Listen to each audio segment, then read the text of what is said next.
That morning, I opened my banking app, and the balance read 0. My daughter called and said, "Dad, the wedding is tomorrow. I cleared out your account and sold the house. You'll be fine." I said nothing. I hung up. Then I made one phone call.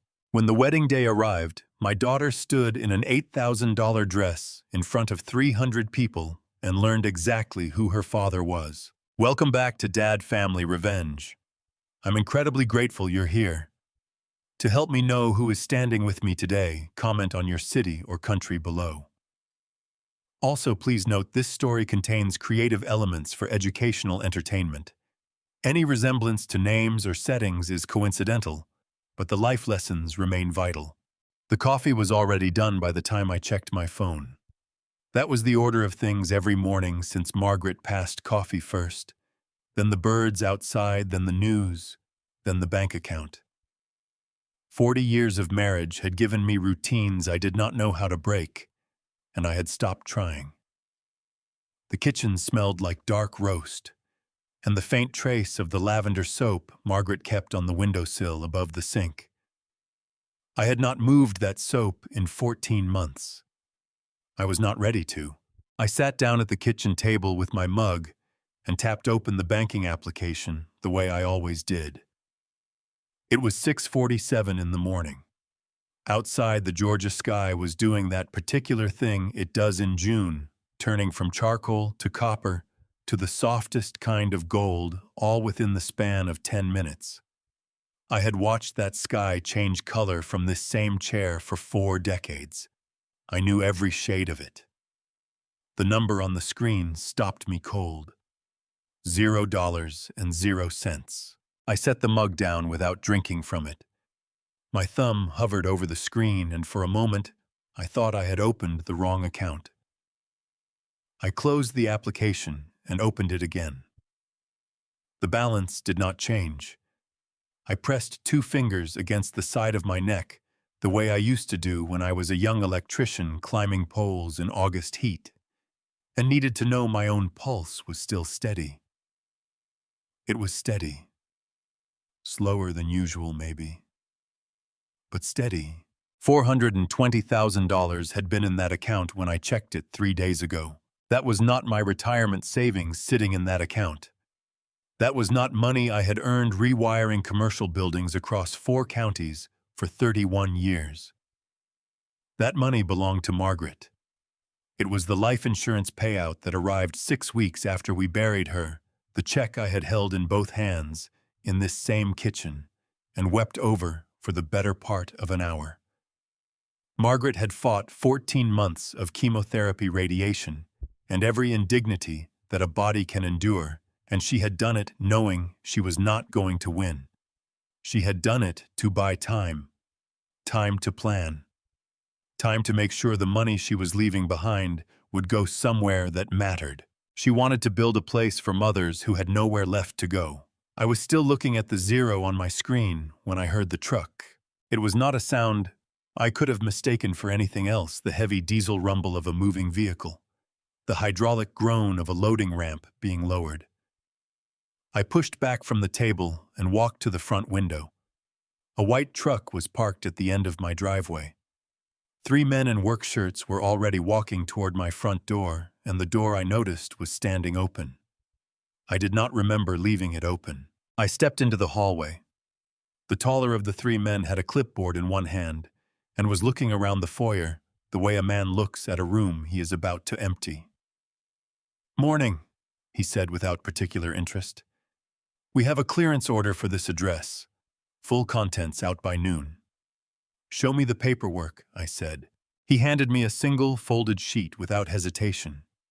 I opened it. It was a residential estate clearance authorization, dated the previous day, notarized and signed. My eyes went to the signature line at the bottom. I had known that handwriting since it belonged to a 7-year-old girl who used to do her homework at this same kitchen table. The looping cursive of the capital T, the way she pressed too hard with the pen and left indentations in the paper. Tiffany Marie Cole. My daughter had signed the order. I folded the paper along its original crease and handed it back to the man.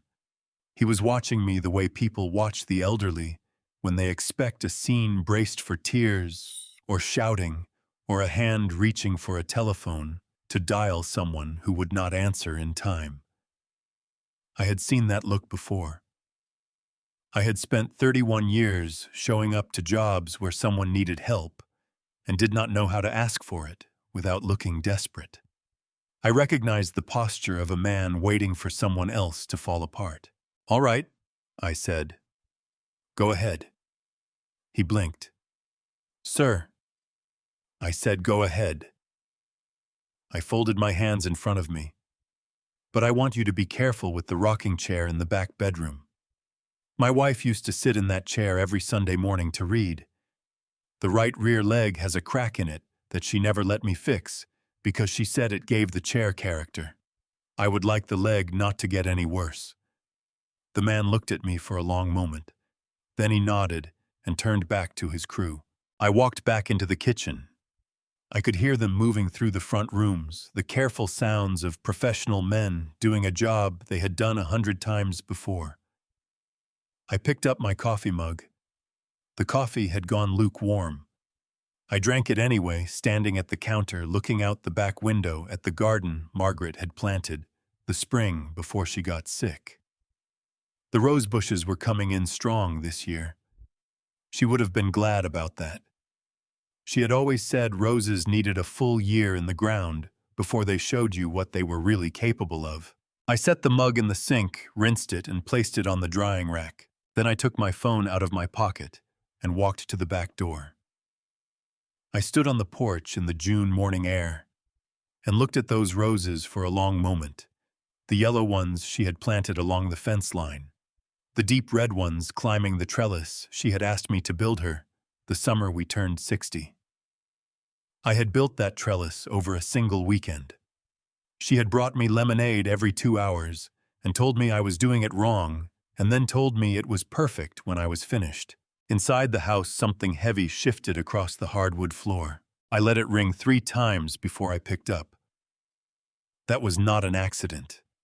I needed those 3 seconds to decide who I was going to be when I answered the confused old man she expected, or the person I actually was. I chose the confused old man. I had been practicing that role for 14 months, ever since the afternoon I watched my daughter look at Margaret's hospital bed and calculate something behind her eyes that had nothing to do with grief. "Dad?" Tiffany's voice came through the phone, warm and careful, the way you speak to someone you believe cannot tell the difference anymore. "I've been thinking about you all morning. Are you doing okay? You sound a little out of breath." "I'm fine," I said.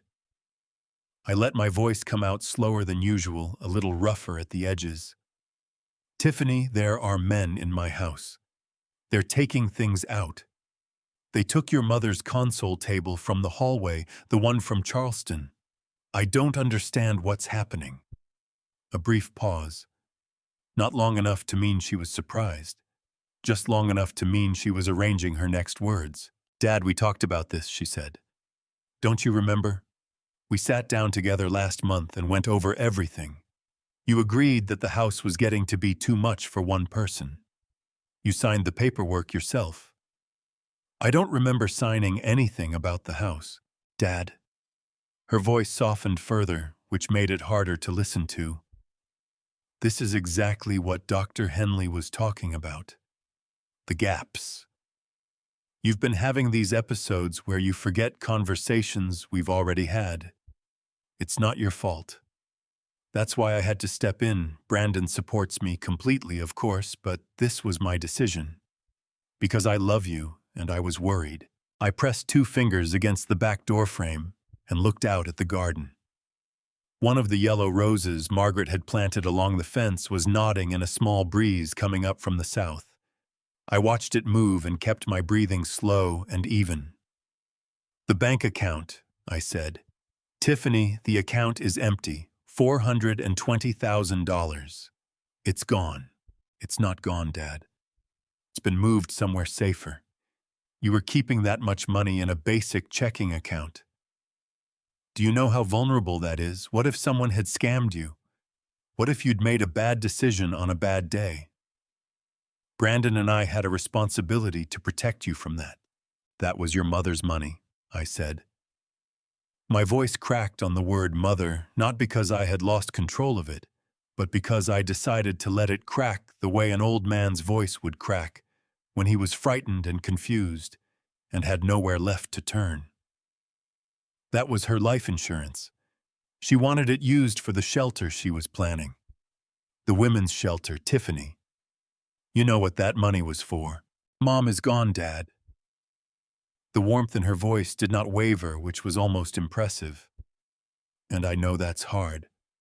I know you want to honor her memory, but a building project of that scale is not something you can manage on your own anymore. We're going to make sure her wishes are honored in a way that makes sense. Right now, the priority is making sure you're taken care of. Where am I supposed to live? I asked. I let the question come out small, almost helpless. Tiffany, where am I going to sleep tonight? We've already looked into some wonderful options, she said. Places where you'd have people around you, activities, medical staff on site. You wouldn't have to worry about the yard or the roof or any of it. Doesn't that sound like a relief? I did not answer right away. I listened to the sounds coming from inside the house, the careful footsteps of the crew moving through the back bedroom, the soft thud of something being set down, the pull of tape across a cardboard box. They had reached Margaret's room. They were packing up her things. "Don't worry, Dad," Tiffany said, and I could hear in her voice that she had taken my silence for surrender. "We're taking care of everything now. That's what family is for." The line went quiet. She had ended the call. He picked up on the first ring. "Raymond," he said. Not a question. He had been waiting. "It happened, Walter," I said. "All of it. The account, the house, all of it. Last night." "I know." His voice was steady, the voice of a man who had spent 30 years in courtrooms and had learned not to let urgency sound like panic. "I've been watching the transfer logs since midnight. I was going to call you at 7 if I hadn't heard from you. How are you holding up?" "I'm standing in my garden," I said. "I'm all right." "Then come to my office," Walter said. "There's someone here you need to see." And Raymond drives slowly. "There's no emergency that requires you to rush. Everything that needs to happen today will happen." I looked back at the house. Through the kitchen window, I could see one of the crew members moving past with a box in his arms. He was being careful with it, which I appreciated. I walked back inside, picked up the coffee mug from the drying rack, and placed it in the cabinet where it belonged. Then I picked up my keys from the hook by the door, the same hook Margaret had installed the first week we moved in, because she said I spent too much time looking for my keys, and it was aging her prematurely. I locked the front door behind me. The key turned smoothly in the lock. I stood on the front porch for a moment and looked at the house, the white paint we had redone 6 years ago. The porch railing I had replaced one board at a time over 3 weekends. The window boxes Margaret had filled with petunias every April without fail. Then I walked to my truck and drove to see Walter Price. Walter Price's office was on the 4th floor of a building downtown that had been there since before either of us was born. The elevator was slow, and the hallway carpet was the color of old moss. But the office itself was exactly what you would expect from a man who had spent 30 years as a criminal defense attorney before switching to estate and property law, heavy furniture walls lined with books that had actually been read, and a desk the size of a small boat that Walter claimed had belonged to a federal judge who owed him a favor. Walter was standing when I came through the door.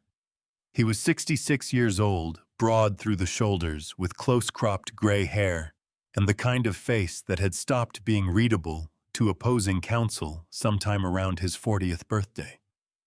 He looked at me the way he always looked at me when something serious had happened, steady measuring already 3 steps ahead in his thinking. "Raymond," he said, and crossed the room to grip my hand with both of his. That was when I saw Donna Reeves. She was sitting in the chair nearest the window, her hands folded in her lap, her back straight in the way of a woman who had learned a long time ago that posture was the first thing people used to decide whether or not to take you seriously. Donna was 67 years old, a retired school teacher, and she had been Margaret's closest friend for 31 years. She had sat with Margaret through every chemotherapy session in the first 6 months, before Margaret made her stop coming, because she said watching Donna try not to cry was more exhausting than the treatment itself. Donna's eyes were red at the edges, but her chin was level. "Raymond," she said.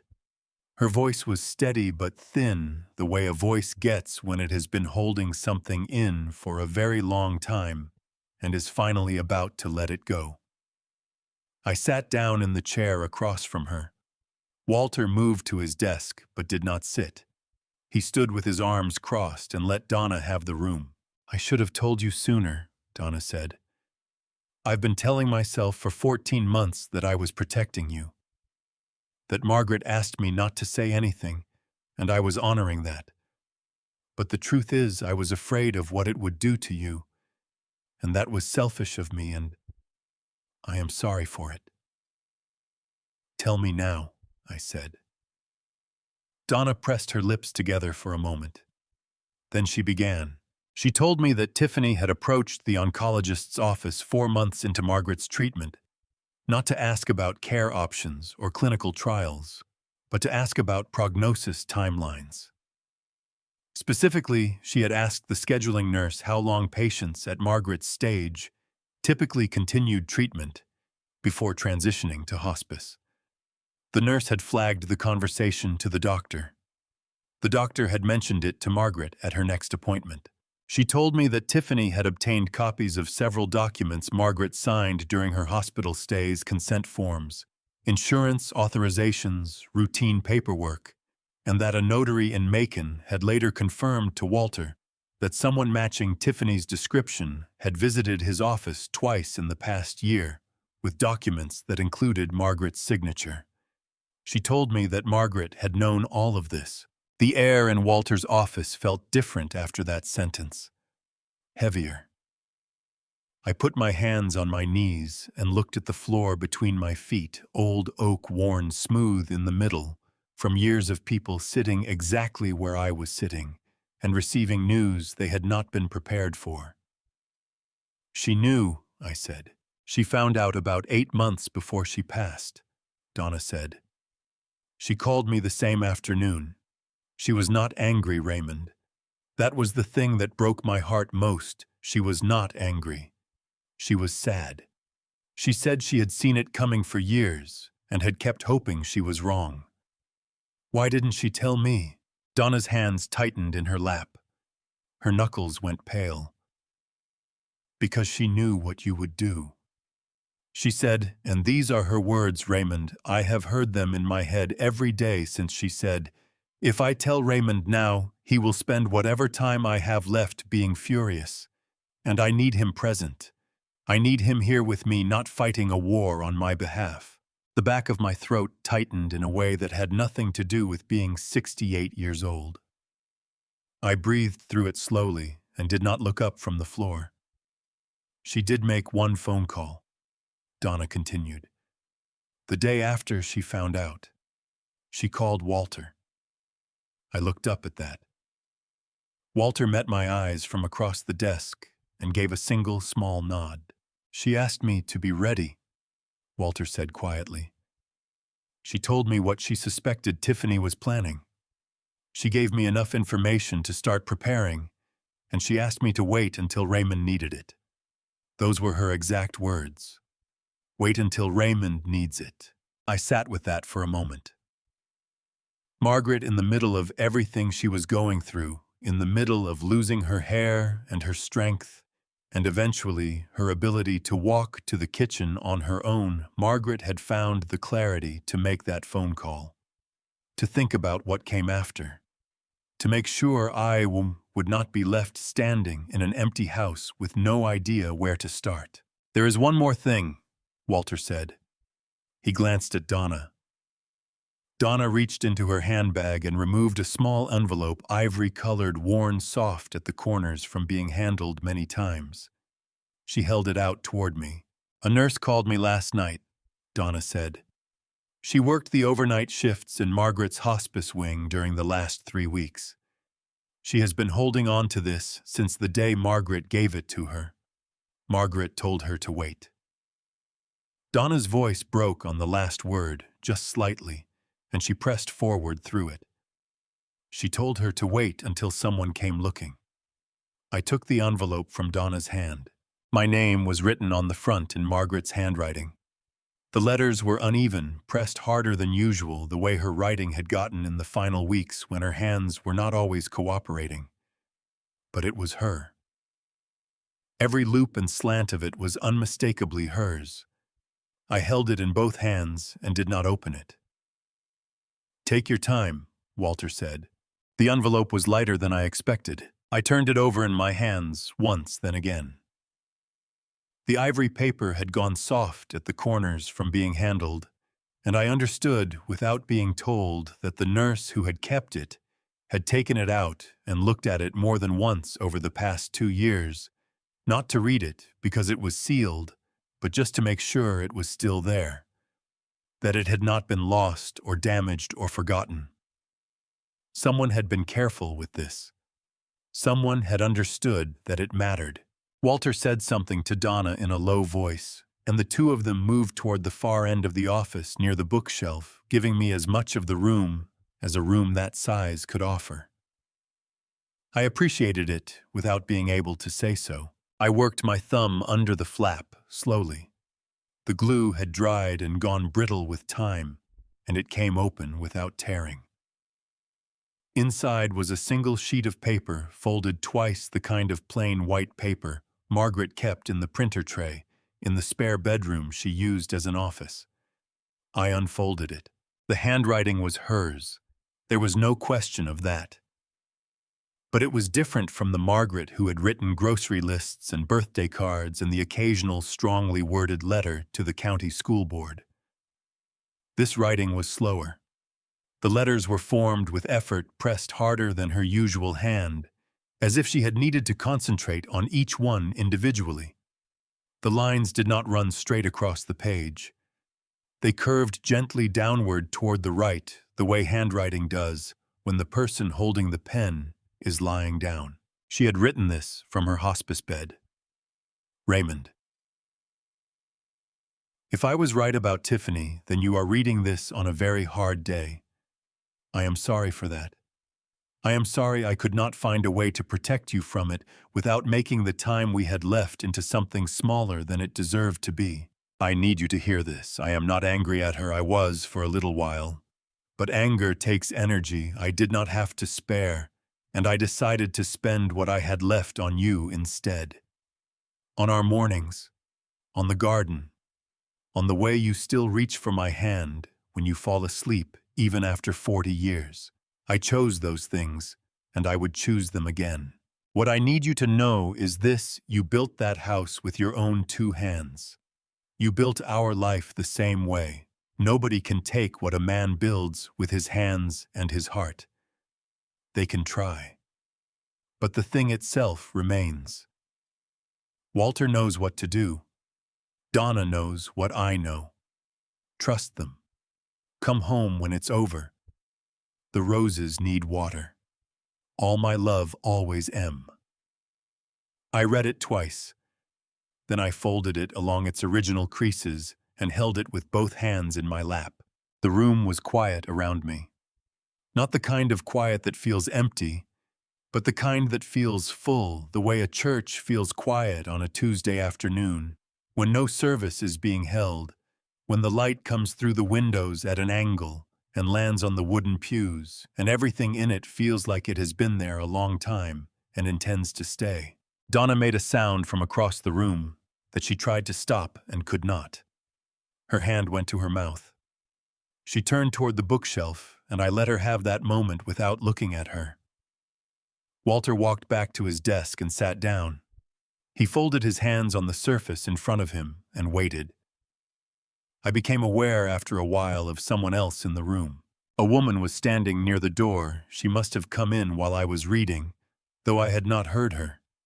She was 55 or so, with close-cut natural hair, gone mostly silver, and the kind of posture that comes from years of night shifts and long corridors, and the particular discipline of a person who has learned to move through difficult spaces without disturbing them.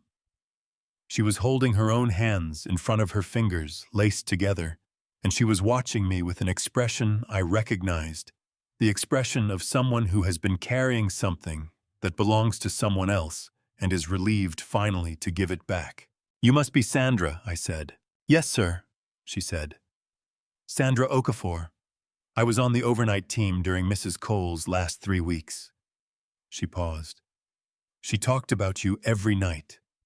She would wake up around 2 in the morning. Sometimes the medication made the sleep uneven, and she would just talk. About the house, about the garden, about the way you made coffee." Sandra's voice caught, and she cleared it carefully.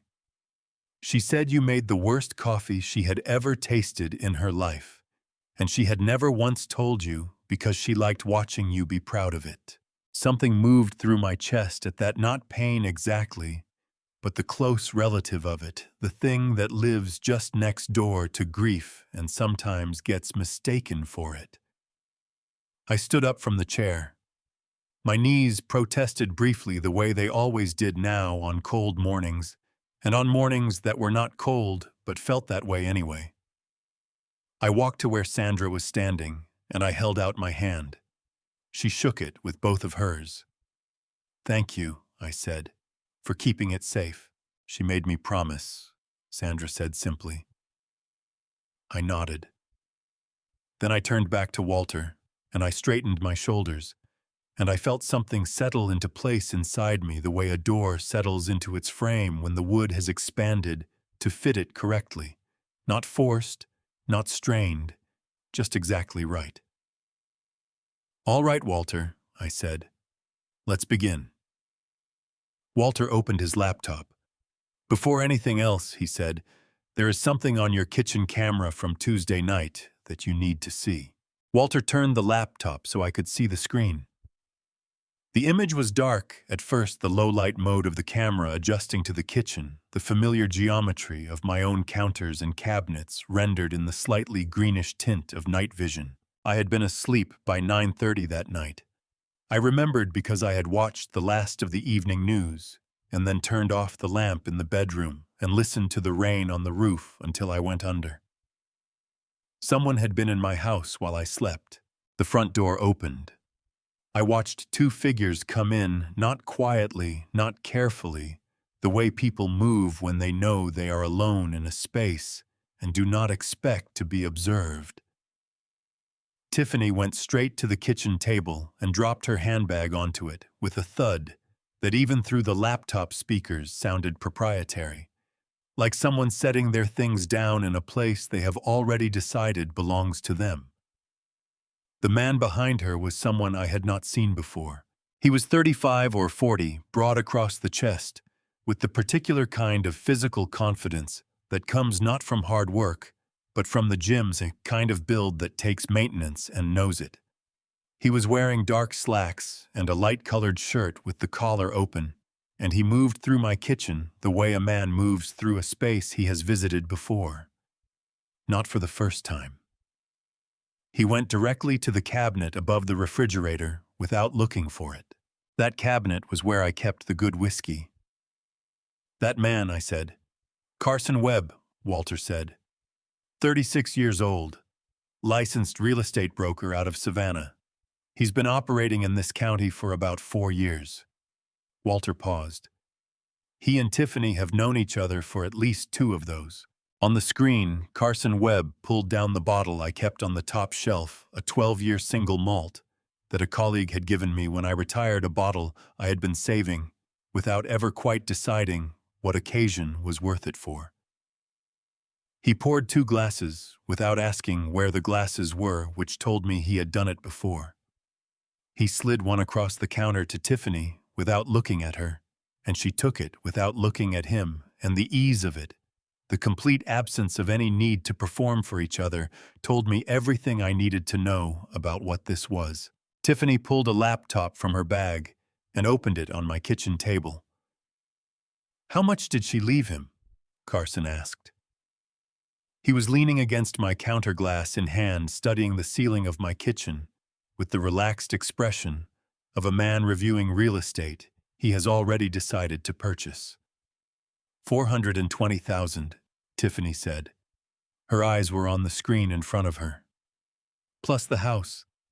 The house comps at 1.1, maybe 1.2 if the market holds. It'll hold, Carson said. He took a drink. I've got the LLC paperwork done. Coastal Equity Partners. Registered 11 days ago, post office box in Statesboro. Clean as a whistle. He set his glass down on my counter without a coaster. The deed transfer goes through Friday. I've got a notary who doesn't ask questions. And the bank account, that's on you and Brandon, Carson said. The power of attorney covers it. As long as the signatures match, the bank processes it. They see a family member with documented authority over an elderly parent's finances, they don't look twice, especially when the cognitive evaluation is on file. My hands had gone still in my lap. I was aware of Walter watching me from across the desk, measuring my reaction, the way he had measured reactions his entire professional life. I kept my face even. The cognitive evaluation, I said. Tiffany filed a request with your primary care physician 14 months ago, Walter said carefully.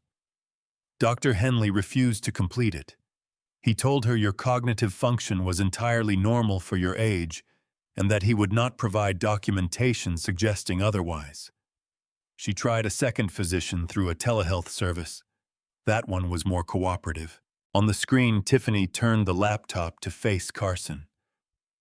I could not see what was on it from the camera angle, but Carson leaned forward and studied it and then nodded slowly, the way a man nods when the numbers confirm what he already believed.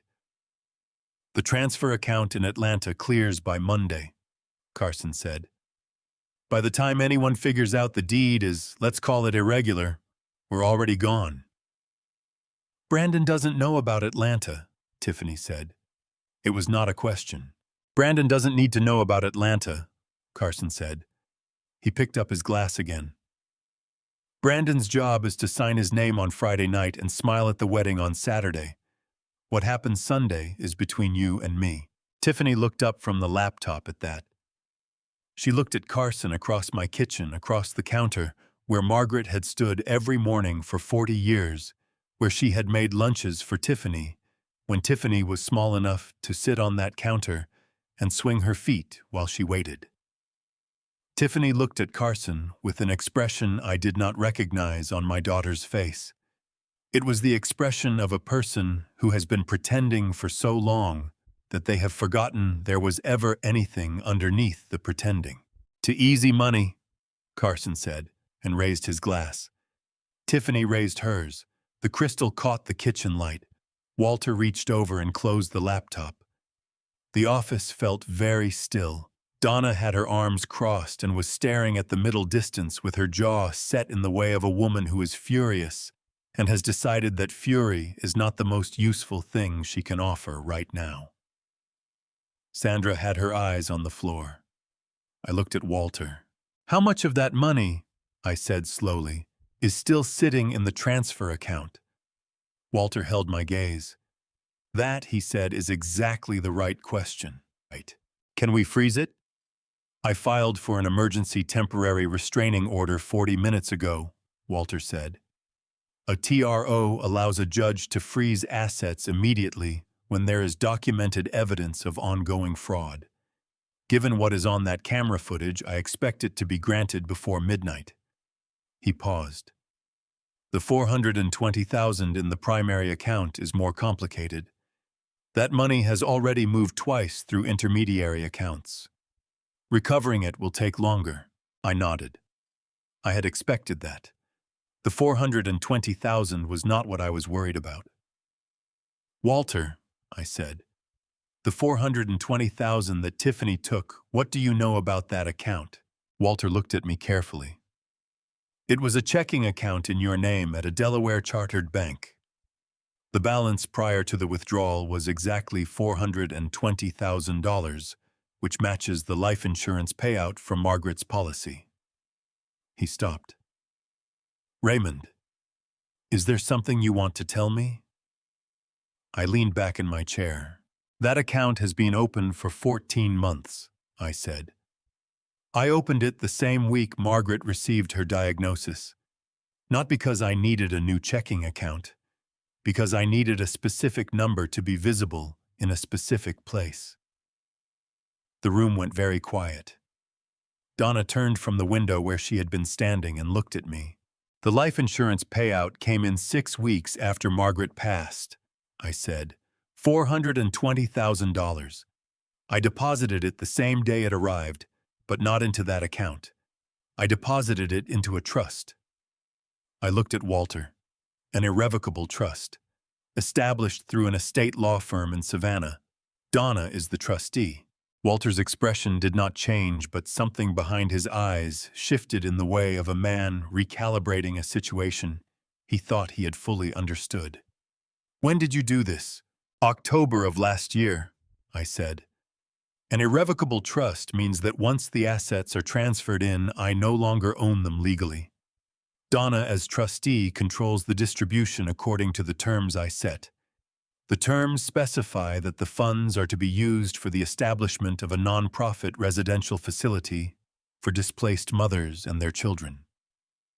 The trust cannot be broken, redirected, or accessed by anyone other than the trustee acting within those terms. Not by a power of attorney, not by a family member claiming guardianship, not by anyone. Donna's arms had uncrossed. She was holding her own elbows now, and her eyes were bright. So the money Tiffany took, Walter said slowly, was mine, I said. Personal savings. I had been setting it aside for 2 years, a little at a time. When the insurance payout came in, I moved the real money into the trust and replaced it in the decoy account with my own savings, the exact same amount to the dollar. Because Tiffany knew the number. She had seen the policy documents. If the balance had been anything other than $420,000, she would have known something was wrong. Walter sat back in his chair. He pressed 2 fingers to his mouth and looked at the ceiling for a moment.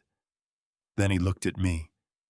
She committed federal wire fraud, he said, to steal money that was never there. She committed federal wire fraud. I agreed.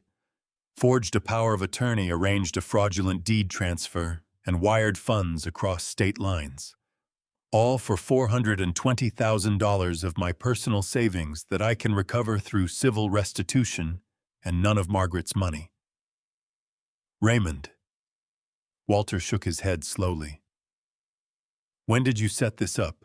I started the night I invited Tiffany to dinner, I said. About 12 months ago. I cooked a real meal pot roast the way Margaret used to make it. I put the insurance policy documents on the table, and I told Tiffany that whatever she needed she should tell me, that I would rather give it to her directly than have her take it some other way. I looked at my hands. She told me she didn't need anything. She said she was worried about me and just wanted to make sure I was taken care of. 2 days later, she called my doctor and asked him to evaluate my cognitive function. Henley told her no, Walter said. Henley called me the same afternoon, I said. He has been my doctor for 22 years. He was angrier about it than I was. I paused. That was the night I called the estate firm in Savannah, and the night I ordered the clock. The clock, Donna said softly. She understood. She had been in my kitchen 100 times. The camera is built into the housing of the kitchen clock, I said. Margaret gave me that clock for our 20th anniversary. Tiffany has seen it on that wall her entire life. It has never occurred to her to look at it. Walter stood up from his desk. He walked to the window and stood with his hands in his pockets, looking out at the Savannah street below. His shoulders were doing something I had not seen them do in 25 years of knowing him. They were shaking very slightly with what I realized after a moment was laughter he was too professional to let out completely. "I let her sell a house she did not own," I said. "Yes." Walter turned from the window. His eyes were steady now, and something in them had shifted from concern to something closer to purpose.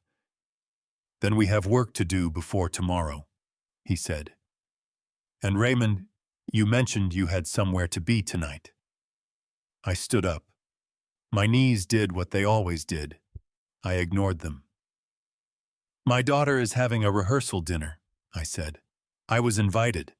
The restaurant Tiffany had chosen for the rehearsal dinner was the kind of place that put the menu on a chalkboard and charged $40 for a piece of fish. It occupied the ground floor of a converted cotton warehouse on the river, all exposed brick and reclaimed wood and pendant lighting, hung low enough that tall people had to think about where they were walking. On any other Friday evening, I might have found it pleasant. I arrived at 7:15 in the khaki pants and button-down shirt I had put on that morning to pay my utility bills. I had not gone home to change. There was no home to go to, technically, and I had decided that arriving exactly as I was served a purpose. It was honest, and honesty, in my experience, makes people uncomfortable in ways that are useful. The hostess at the door checked her list twice when I gave my name. She found it on the third pass at the very bottom, added in different handwriting from the rest. The dining room was arranged around 6 large tables, each set with white linen and small arrangements of flowers I did not know the name of. Place cards in gold lettering marked every seat. I walked the perimeter of the room, slowly reading names. I found a card for Brandon's parents. I found cards for people I did not recognize. I did not find a card with my name on it. Tiffany found me before I finished looking. She appeared at my elbow with a glass of wine in her hand and a smile that had been calibrated to project warmth without committing to it. She was wearing a deep green dress and her mother's pearl earrings, which I noticed and chose not to comment on. "Dad," she said, "you made it." "I was invited," I said. Her eyes moved over my clothing, once a quick assessing sweep that she did not bother to hide. "I wish you'd told me you were coming straight from home.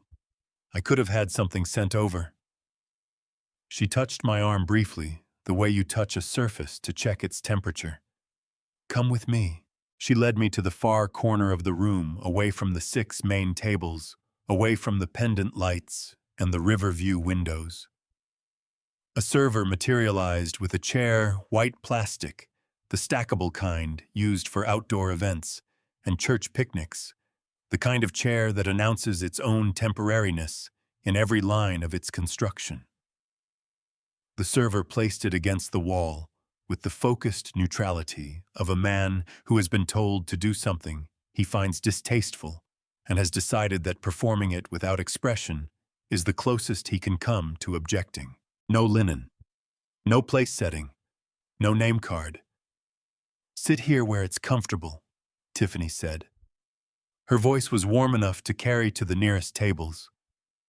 "I know your back has been bothering you.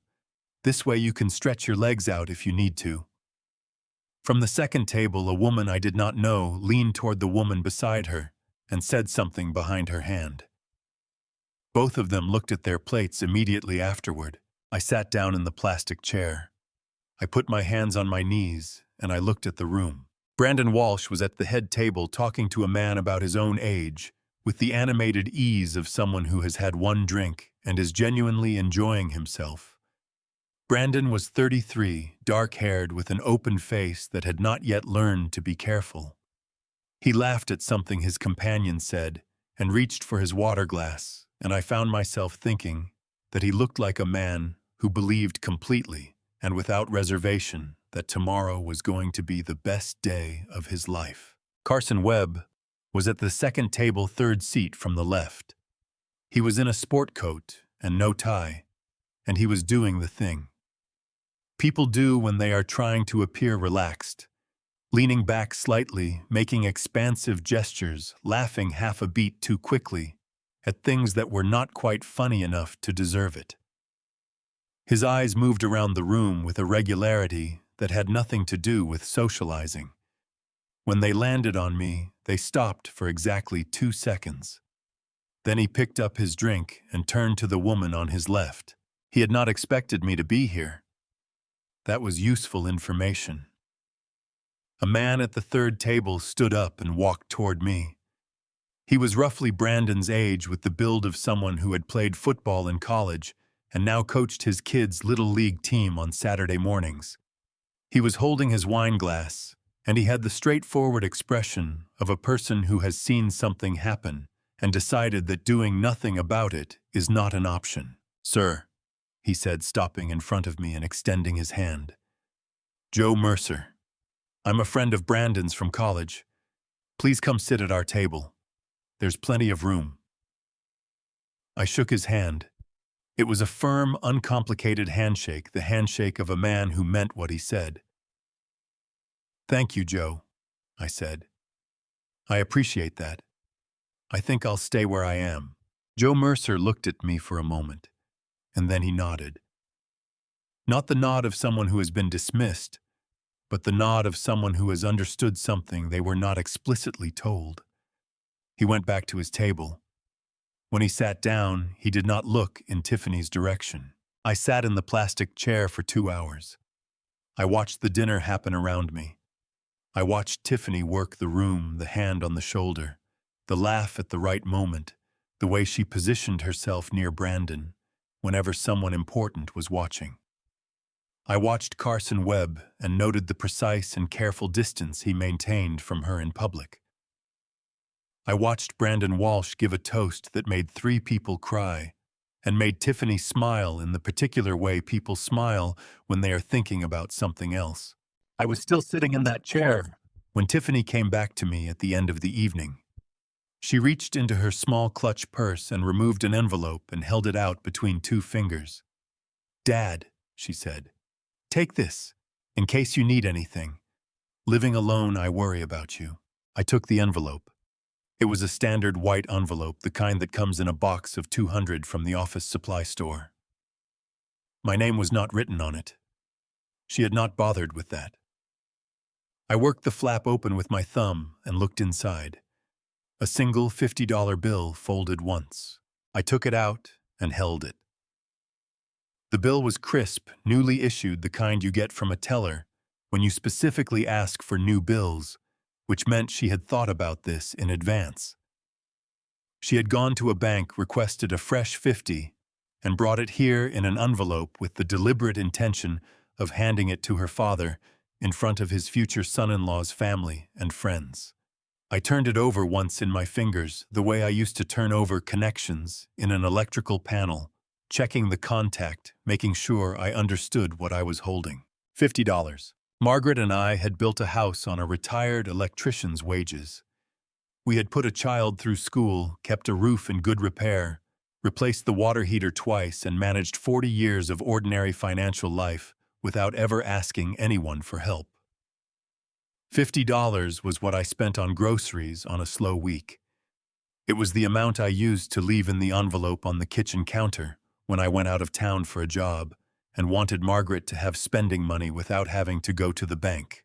Tiffany was watching me with the careful attention of someone waiting for a reaction they have already planned a response to.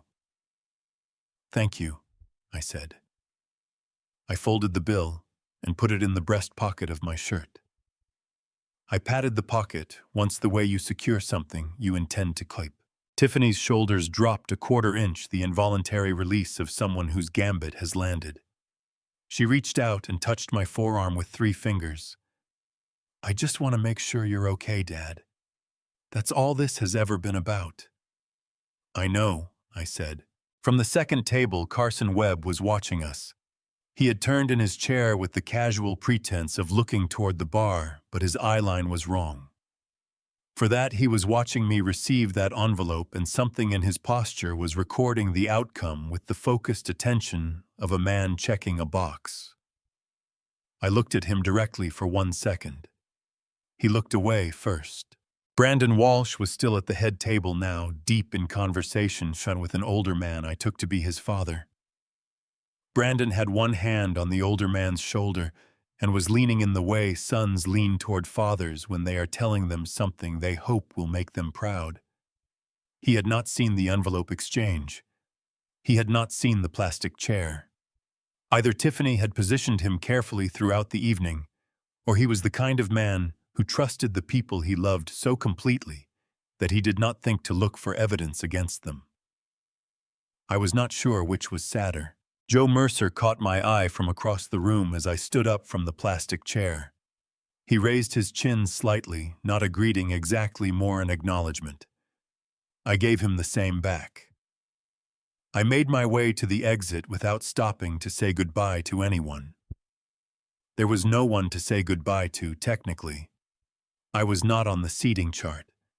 I had not been introduced.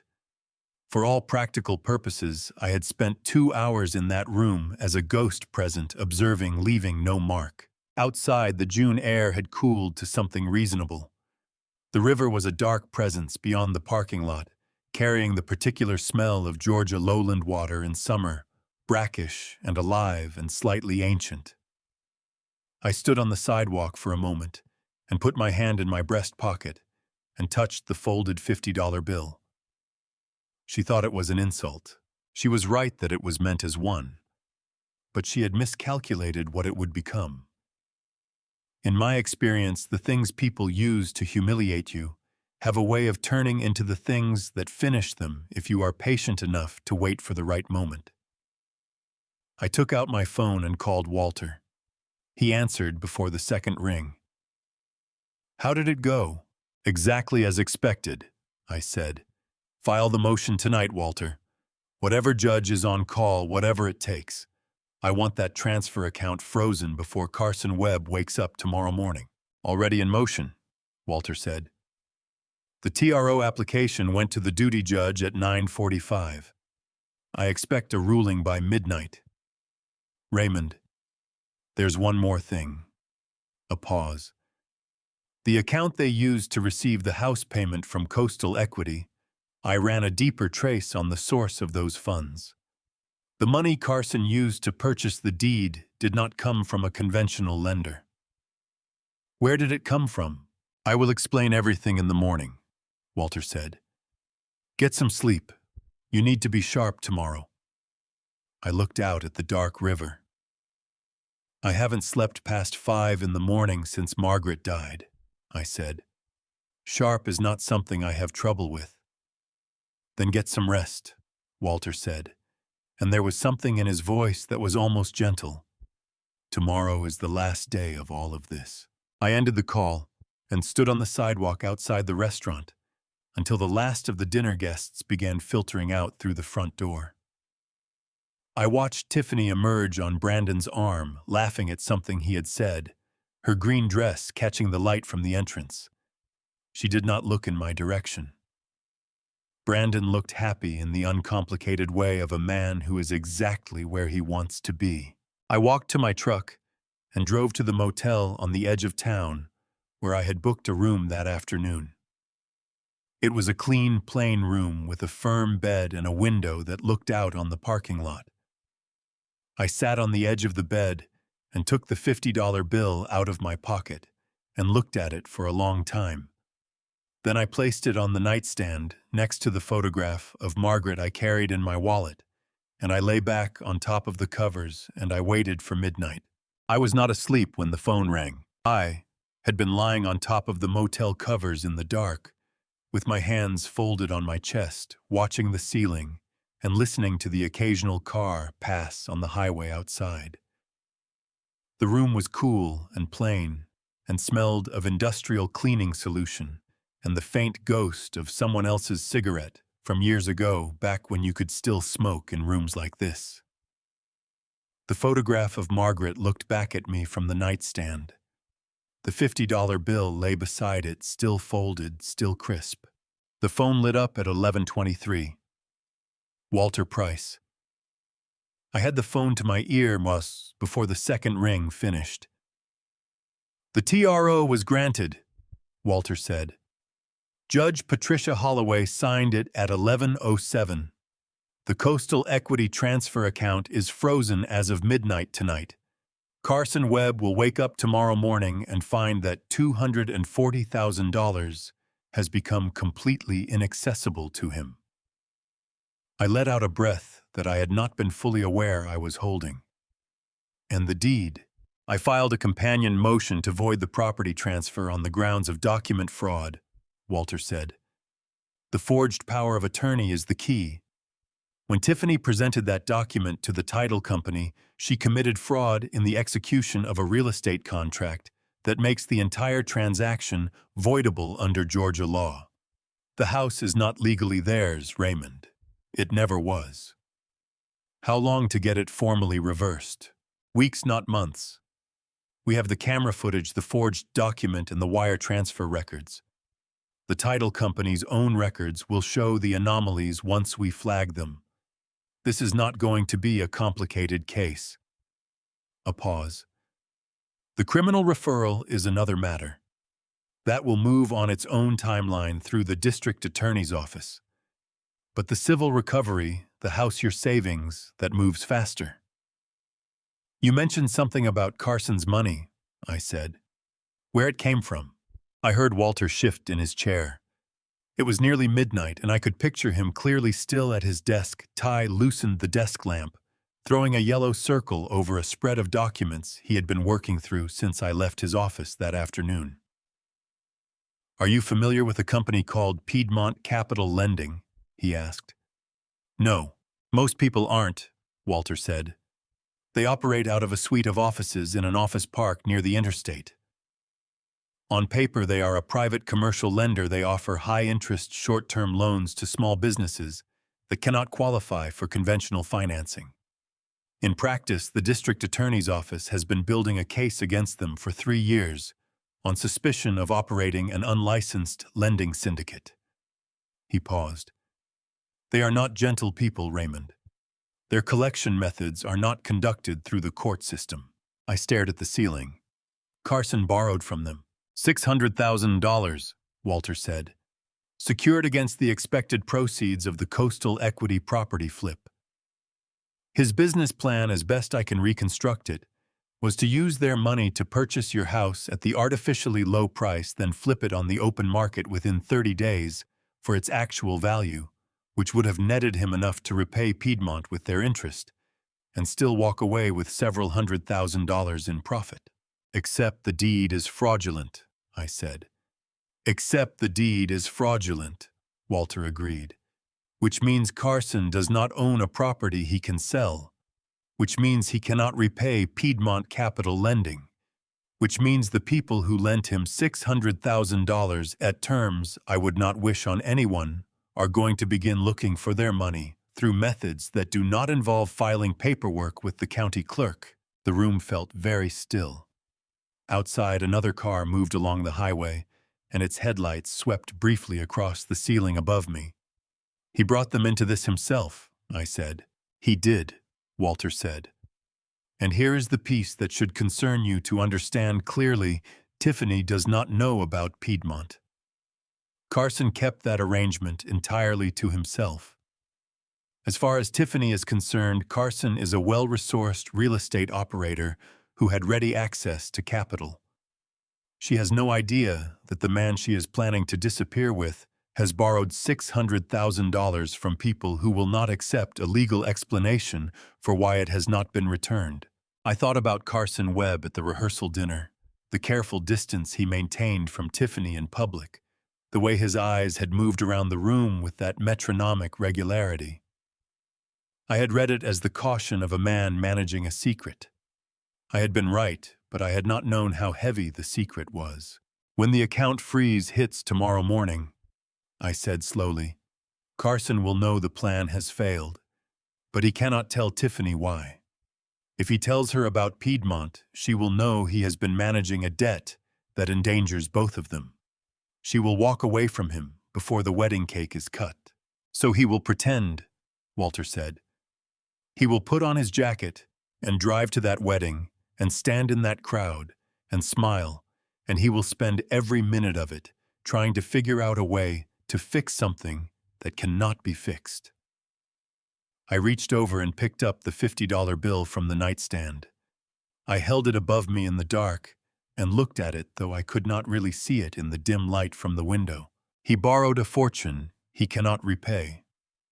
I said, to buy a house that does not belong to him from a man he has never met through a woman who is planning to leave him the moment it is convenient. That is an accurate summary, Walter said. I set the bill back down next to Margaret's photograph. Get some sleep, Walter, I said. You too, Raymond. I put the phone on the nightstand and looked at Margaret's photograph for a long time.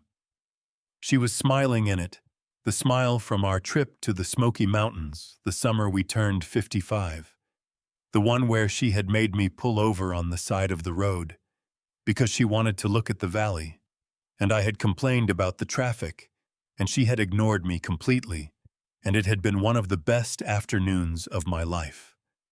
I closed my eyes. Tomorrow, I thought.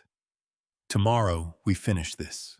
I was awake before 5, which was not unusual. Since Margaret died, sleep had become a negotiation rather than a certainty. I could usually get 4 or 5 hours if I went to bed early enough and kept the room dark and did not make the mistake of checking my phone after 9. I had managed something close to 4 hours in the motel room. When I opened my eyes, the ceiling was still dark, but the parking lot light outside the window was doing its best to suggest that morning was coming, whether I was ready for it or not.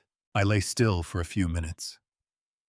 I had learned to do this after Margaret passed, to give myself the first few minutes of every day before the day started, before the weight of whatever was waiting got its full purchase on my chest. Margaret had been a morning person in the most unreasonable sense of the word. She had woken up glad every single day of her life as far as I could tell, and the sound of her moving around the kitchen in the early morning had been the background music of my life for 4 decades. The motel room was very quiet. I got up, showered, and stood in front of the mirror over the bathroom sink. The man looking back at me was 68 years old, with the hands of someone who had spent 3 decades working with wire and conduit, and the particular stubbornness of old electrical systems that did not want to be fixed. My hair had gone fully white somewhere in my early 60s, and I had stopped noticing it. There were lines in my face that had not been there when Margaret and I were young, and I was aware, looking at myself in that motel bathroom mirror, that Tiffany had looked at those lines and seen an advantage. That was her first and most fundamental mistake. I went to the travel bag I had packed the morning before, when the movers were still working through the house, and I had understood that I would not be sleeping in my own bed that night. I had packed efficiently a change of clothes, my medication, my phone charger, the photograph of Margaret from my wallet, and one other item that I had taken from the closet before I left. I laid the garment bag flat on the bed and unzipped it. The suit was navy blue, a shade darker than the sky at 8 in the morning on a clear Georgia day. Margaret had bought it for my 65th birthday, 3 years before she got sick.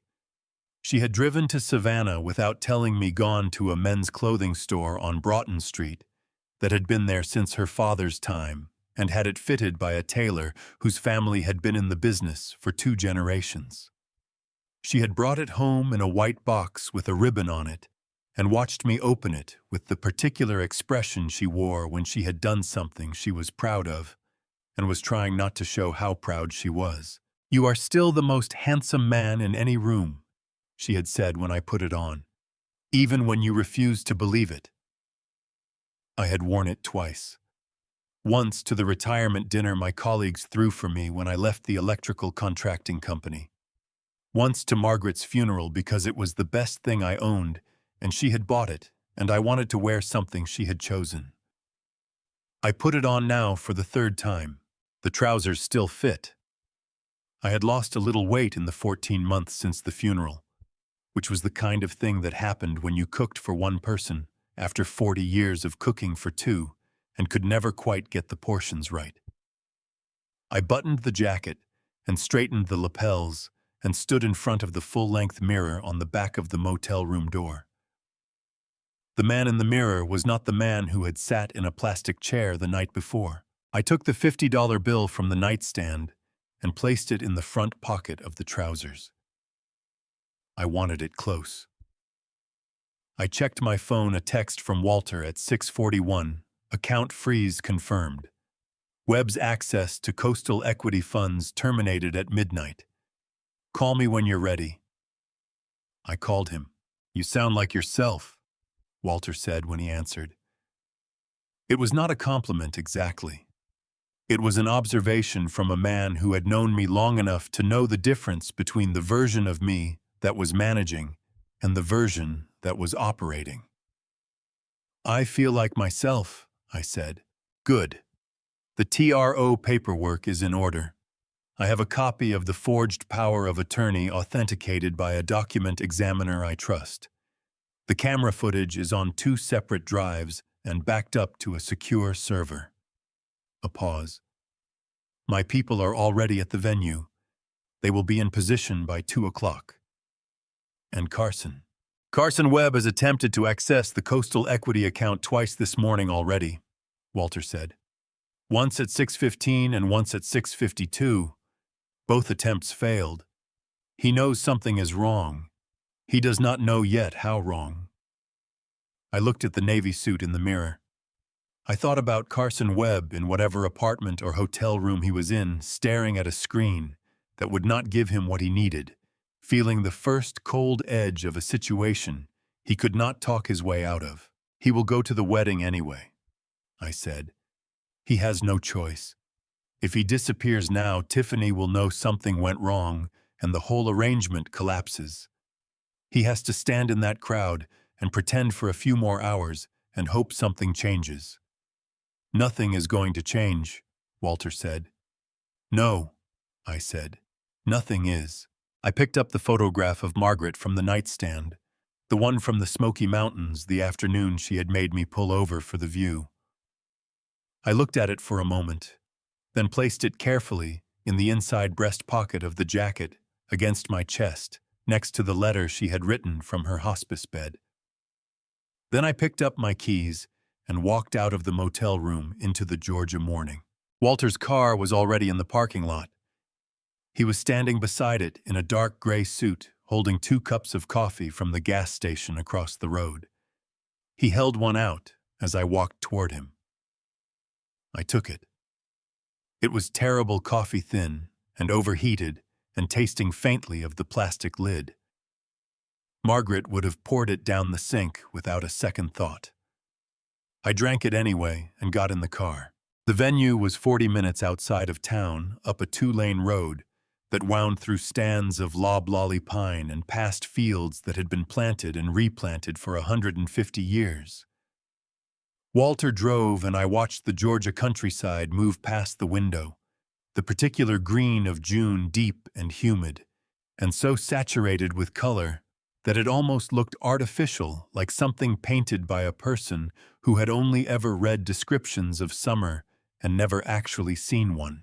We arrived at 1:53 in the afternoon. The property was a working farm that rented its grounds for weddings on weekends, a practice that had become common enough in this part of Georgia that there were 2 such places within 20 miles of each other. The ceremony was set up in the back field, where someone had mowed the grass short and laid out 300 white chairs in precise rows, facing a wooden arch covered in white roses and greenery. The arch stood at the edge of a pond that caught the afternoon light and threw it back in long, slow ripples. It was genuinely beautiful. I noticed that without any particular feeling about it. Walter parked along the gravel road that ran beside the field. He turned off the engine, and we sat for a moment. My people confirmed at 2 o'clock, Walter said. Both exits from the parking area are covered. Webb's vehicle is already here, a silver sedan, 3rd row from the back. He paused. Raymond, once you walk into that field, there is no version of this that ends quietly. I know that. I want to make sure you have considered every dimension of what you are about to do. Tiffany is still your daughter. Whatever she has done. Walter, I said. He stopped. Margaret considered every dimension, I said. She had 14 months to think about it. She decided that the right thing was to make sure this did not go unanswered. I am going to honor that. I opened the car door. Come find a seat near the back. I may need you to move quickly when it is time. I walked across the gravel and through the wooden gate that marked the entrance to the ceremony field.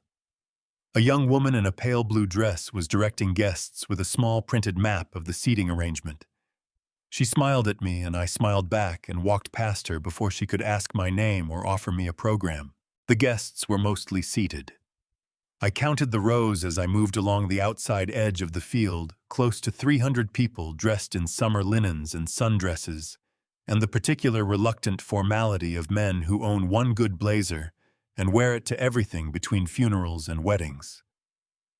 The afternoon was warm, but a breeze was moving through from the south, carrying with it the smell of the pond and the cut grass and someone's too generous application of cologne from the third row. I took a seat at the far end of the last row in the outside chair nearest the exit path. An older couple beside me nodded pleasantly. I nodded back. To them, I was a late-arriving guest who had found the only remaining seat. There was nothing about me in that moment that would have suggested anything other than that. At the front of the field, Pastor Glenn Harlow stood at the wooden arch, with his hands clasped in front of him, and a leather-bound book under one arm. He was 67 years old, a compact man with white hair and the unhurried manner of someone who had presided over enough of life's significant moments to understand that the moments themselves did not need managing, only the people in them did. He had married Raymond and Margaret Cole in a different church 40 years ago.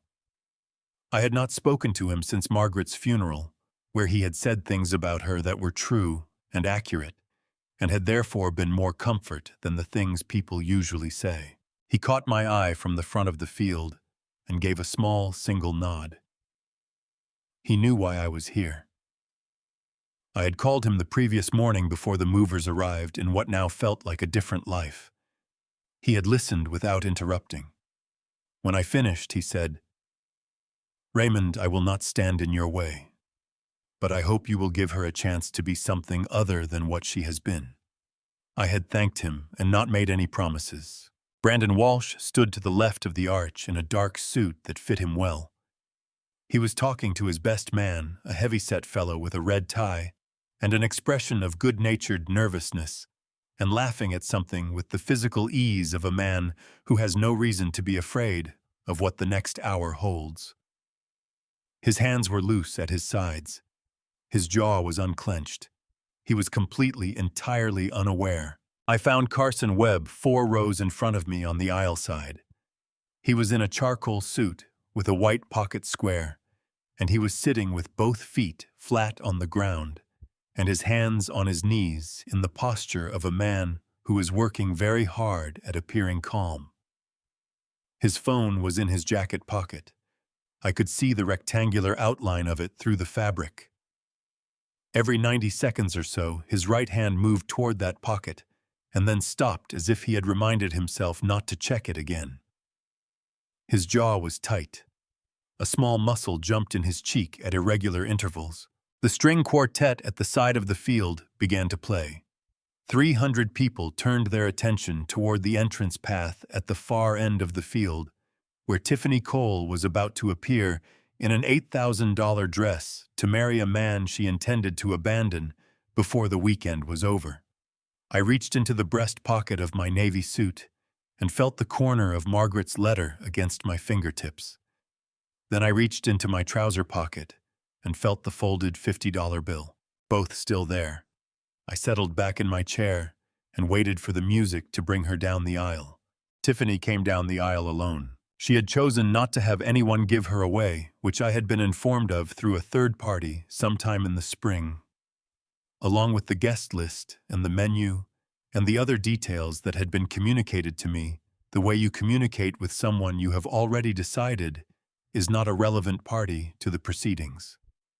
She walked slowly, the way brides walk when they have practiced it, and she was holding a bouquet of white roses and trailing a dress that moved with her like something alive. She was looking straight ahead at Brandon, and Brandon was watching her come toward him with an expression on his face that I had to look away from, because it was the expression of a man who was completely, helplessly in love and had no idea what was about to happen to him. I let her reach the arch. I let Pastor Glenn open his book and smile at the assembled 300 and begin the words he had said 200 times before in churches and fields and garden venues across 4 counties. I let the sound of his voice settle over the crowd, the way a hand settles over a table to quiet it. I let Brandon and Tiffany face each other and take each other's hands. Then I stood up. I did not move quickly. There was no need for speed. Speed would have looked like panic, and I was not panicked. I walked along the outside edge of the last row toward the small folding table at the back of the field where the sound technician had set up his equipment. He was a young man, 25 or so, wearing a headset and watching the proceedings on a small monitor. He looked up when I approached and opened his mouth to ask if I needed something. I put my hand on his shoulder gently. "Son," I said quietly, "I need to borrow your microphone for about 3 minutes. I am the bride's father." I reached past him and picked up the handheld microphone from its stand before he could form a response. I also picked up the auxiliary cable coiled beside the monitor, the input line used for playing pre-recorded music, and plugged one end into my phone. I walked to the center of the aisle. 300 heads turned. The sound technician half rose from his chair and then sat back down, which was the right decision. At the front of the field, Pastor Glenn stopped speaking mid-sentence. His leather-bound book remained open in his hands. He looked at me with an expression that was not quite surprise. He had been expecting something.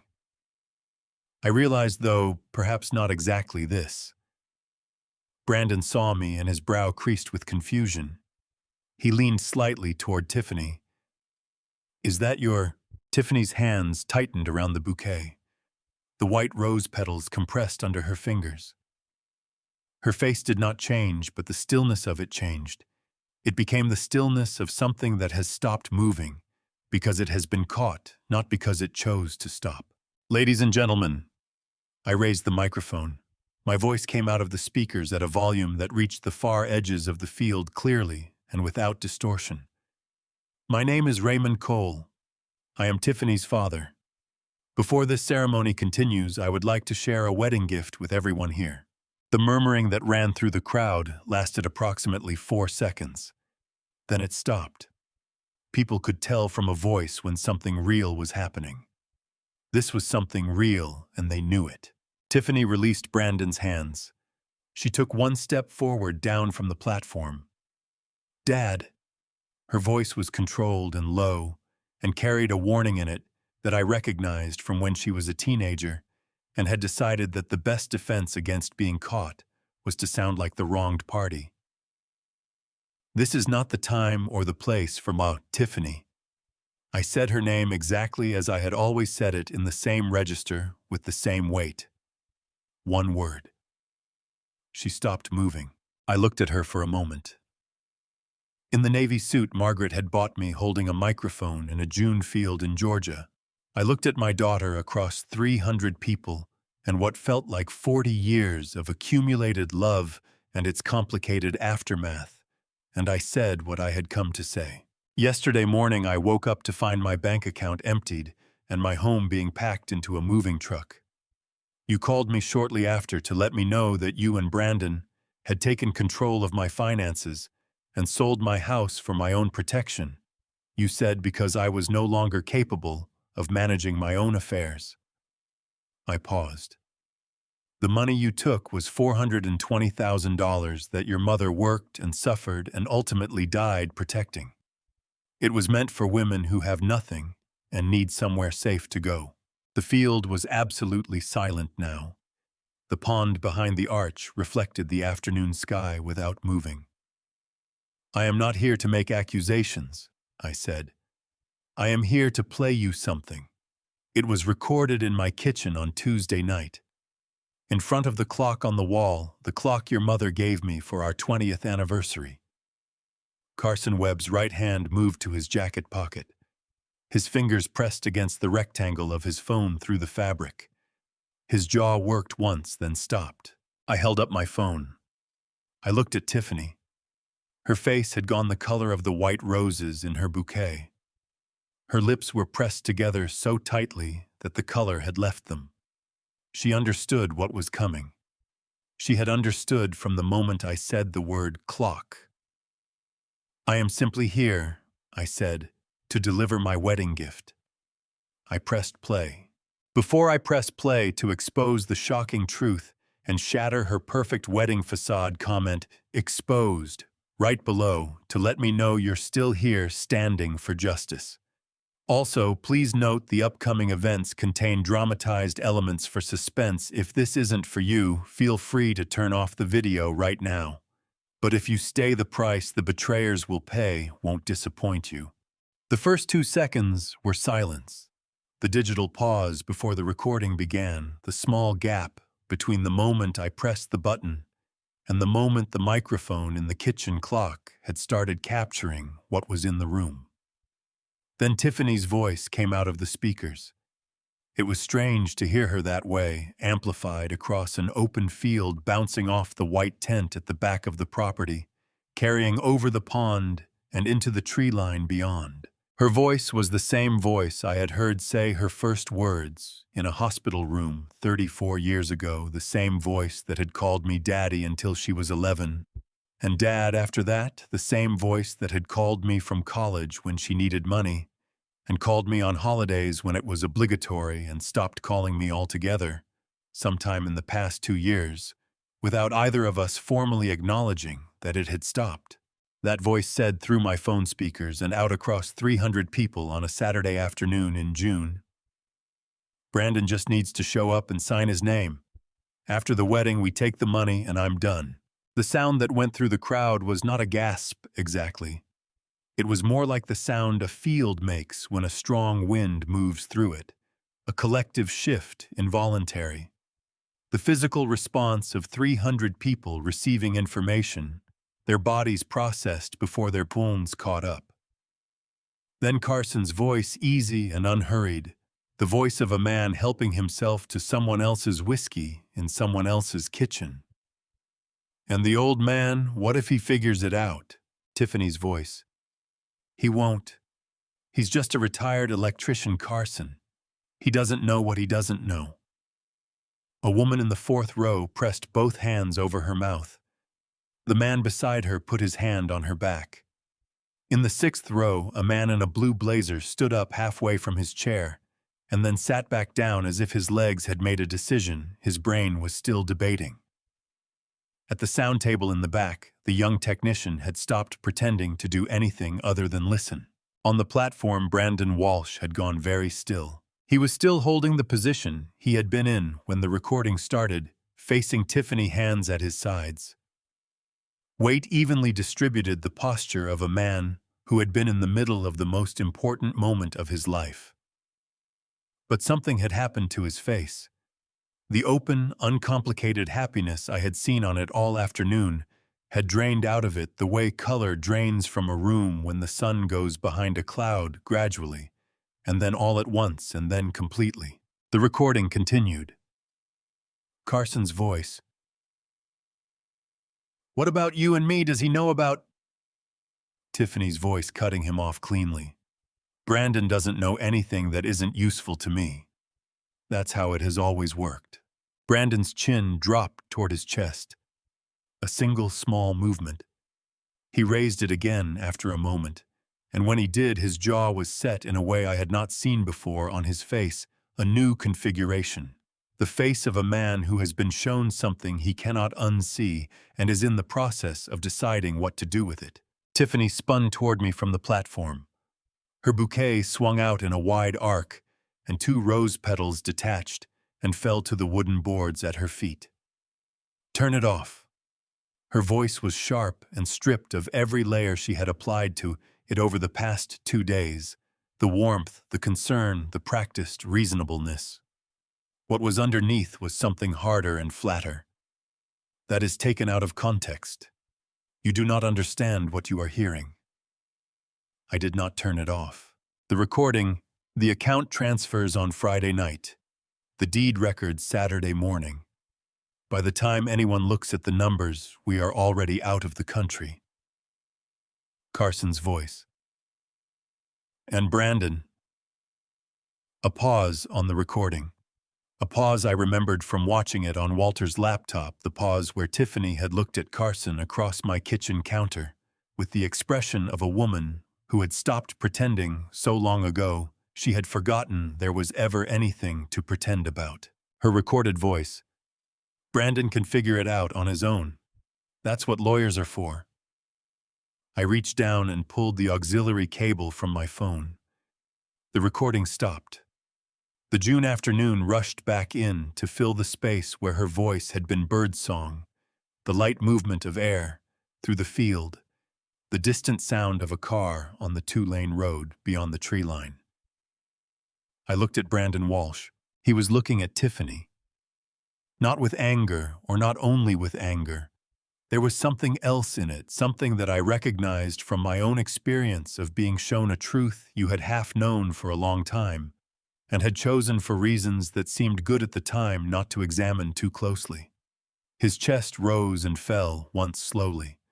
His hands, which had been loose at his sides, had closed into fists, not raised, not threatening, just closed the way hands close when a person is trying to hold themselves together from the outside, because the inside is not cooperating. Tiffany took a step toward him. "Brandon, listen to me. That is not... Don't." The word came out of Brandon Walsh, quiet and level and final. Not a shout, not a plea, just a door closing. He looked at her for 3 more seconds. I watched him look at her. I watched him take in the dress and the flowers and the arch covered in white roses and the 300 people sitting in the June sun. All of it built on what it was built on. And I watched something in his face complete a calculation that had clearly been running for some time without his permission. Then Brandon Walsh looked at me. It was a brief look, 2 seconds, maybe 3. I did not know what he was looking for. I did not know if he found it. But he held my eyes for those 2 or 3 seconds with the directness of a man who has decided to stop looking away from things, and then he turned back to the altar. He reached out and picked up the ring, the one he had been holding, ready to place on Tiffany's finger, and set it down on the wooden surface of the altar. The small sound it made when it touched the wood was the loudest thing I had heard all day. Brandon Walsh stood at the altar for a long moment after the ring left his hand. He was not frozen. That is not the right word for what he was doing.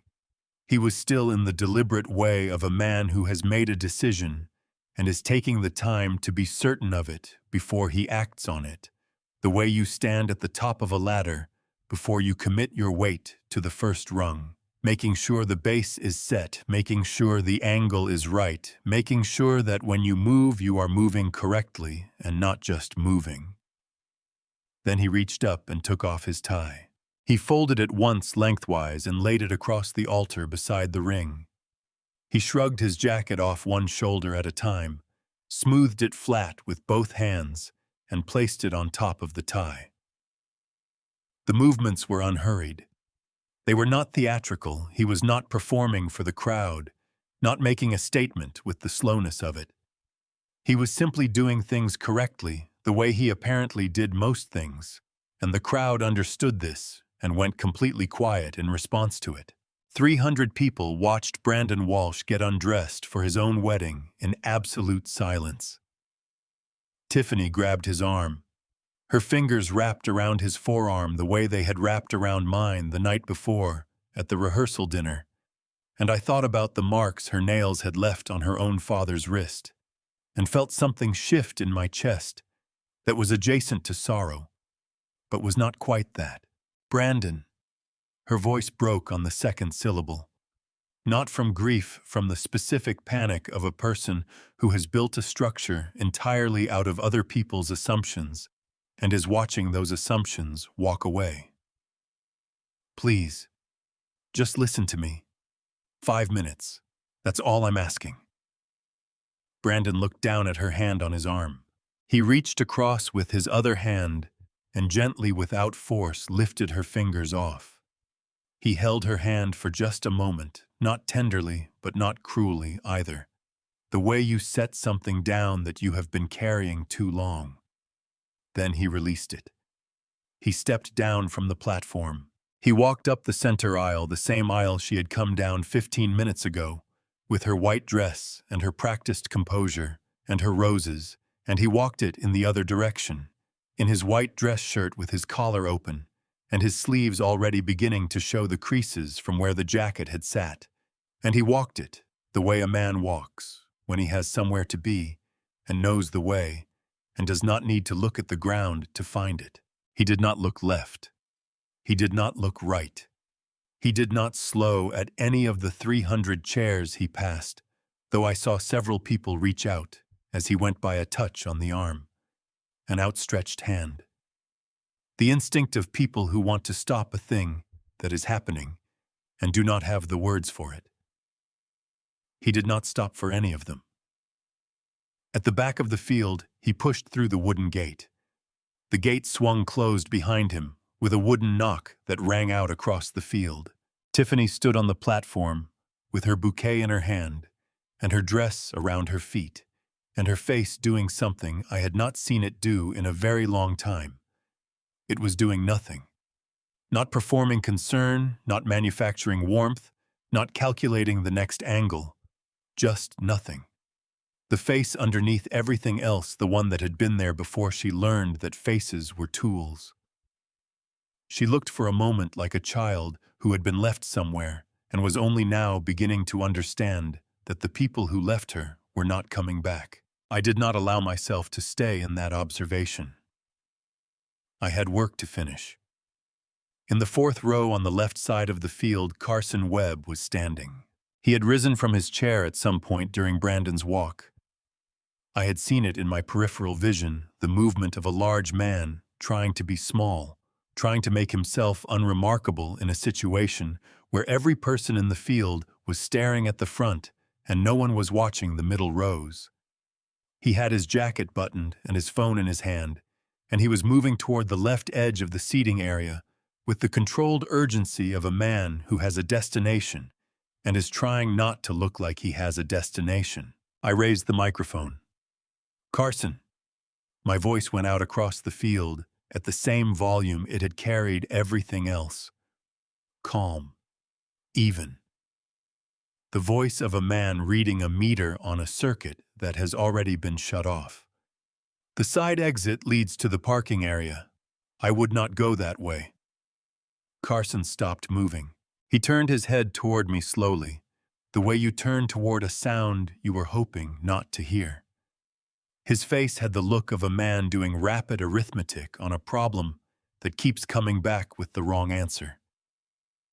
He scanned the edges of the field, left, right, back, and at each point he looked, there was nothing that should have concerned him. No uniforms, no obvious obstruction. But he did not move toward the exit, because Carson Webb was underneath everything a man who had spent his career reading rooms, and something in the geometry of this particular room, the way I had said his name, the steadiness with which I was looking at him, the fact that I had known exactly where he was sitting, told him that the parking area was not the safe option it had appeared to be 60 seconds ago. He sat back down in his chair, not because he wanted to, because the alternative had stopped looking viable, and a man who borrows money from people like Piedmont Capital Lending develops out of pure survival necessity a very accurate sense of when a room has more walls than he initially counted. Pastor Glenn Harlow was still standing at the arch. His leather book was still open. The white roses above him moved in a small current of air coming off the pond. He looked at the ring on the altar. He looked at the jacket and the tie. He looked at Tiffany, who was still standing in the same position, and at the 300 people who were sitting in their chairs with the unified expression of people who have witnessed something they will be describing to other people for the rest of their lives. Pastor Glenn looked out at the field. He opened his mouth. Pastor Glenn Harlow looked out at 300 people and said in the same conversational tone he used for everything from baptisms to eulogies, "Well, do we continue?" The question landed in the field, the way a stone lands in still water. It went in cleanly, and then the circles moved outward in every direction at once. 2 seconds of complete stillness. Then from somewhere in the middle rows, a single laugh escaped. It was not a mean laugh. It was the laugh of someone who had been holding their breath for 10 minutes and had just been given permission to breathe. And the permission had arrived in a form so unexpected and so perfectly human that there was simply no other response available to the body. Then another laugh. Then 3 more. Then the whole field opened up. It was not the laughter of people mocking what had happened. It was something more complicated than that, the particular release that comes when an enormous tension has been sustained past the point where human beings can hold it, and something small and absurd and real cuts through it and gives everyone present a way out of the unbearable. People were laughing and pressing their hands to their eyes and shaking their heads and reaching for the person beside them, and some of them were crying while they laughed, and some of them were laughing so hard they were crying, and the line between those two things had dissolved completely. Pastor Glenn looked mildly surprised by the response, which suggested he had genuinely not known it was funny. He looked down at his book, then back up at the field, with the expression of a man who has asked a practical question and received an impractical answer, and is not entirely sure what the protocol is for the next step. In 67 years of living and 40 of officiating, he had not previously encountered a situation in which the groom had folded his jacket and walked away down the center aisle 12 minutes into the ceremony. His book did not cover this. His training did not cover this. He was in the most genuine sense asking. I let the laughter run its course. It took about 90 seconds for the field to come back to something like equilibrium, not quiet exactly, but the lower, more sustainable frequency of people who have been through something together and are processing it in real time. I heard a woman 2 rows back tell the man beside her in a firm voice that she needed a glass of water immediately. I heard someone's phone ring and be silenced. I heard the pond, which had been there the whole time, doing what ponds do. Joe Mercer was on his feet. He had stood up during the laughter and was now moving along his row toward the aisle with the calm efficiency of a man who has decided that someone needs to do something practical and he is available. He stopped at the end of the row and looked back at the people near him. Is everyone all right? Does anyone need anything? Several people shook their heads. One woman nodded and he went to find her water. I watched him go and thought that Brandon Walsh had chosen his friends well, whatever else had gone wrong in his life recently. On the platform, Tiffany had not moved. She was standing in the same position she had occupied when Brandon walked away, her bouquet still in her hands, her dress still arranged around her feet in its careful yards of white fabric. The laughter had washed over her and through her and left her exactly where she was, like water moving around a post. Her face had recovered some of its surface, not the warmth, not the calculation, but the blankness that comes after the calculation has run and returned an answer that cannot be used. She was looking at the center aisle, at the gate at the back of the field, at the space where Brandon had been. The guests were beginning to stir. A few people in the outer rows had stood and were moving toward the exit in the quiet, slightly dazed way of people leaving the scene of an accident Not running, not pushing, just moving, because standing still no longer felt like an option. Others stayed in their chairs and talked to each other in low voices, their programs rolled in their hands, their heads together. At the sound table in the back, the young technician had removed his headset entirely and was sitting with his arms on his knees, looking at nothing in particular. Carson Webb had not moved from his chair. He was sitting with his phone face down on his knee and his eyes forward, and the particular immobility of a man who has assessed his options and found all of them inadequate. At some point during the laughter, he had put both feet flat on the ground and his hands on his thighs in the posture of a man bracing for impact, and he had not shifted out of it. I lowered the microphone. I set it on the nearest empty chair, the one that had been occupied by a woman who had already left her program folded on the seat beside where she had been sitting. Then I began to walk toward the front of the field, not quickly. There was no emergency now, no reason to move at a speed that suggested anything other than intention. The laughter had done what it needed to do. It had broken the held breath of 300 people and given them back to themselves, given them enough room to feel what they were feeling without the pressure of the silence pressing down on all of it. Pastor Glenn had not meant to do that. He had simply asked the only question available to him in that moment. But the result was the result, and I was grateful for it. The aisle was empty. 300 chairs on either side of me, some occupied, some not. The afternoon light had shifted in the past hour, and was coming in now at a lower angle the way June light does in Georgia when it starts to think about evening, warmer in color, longer in shadow, laying itself across the field in a way that made everything it touched look like it had been there a long time. At the front, Tiffany heard my footsteps on the wooden boards of the platform and looked up from the gate at the back of the field.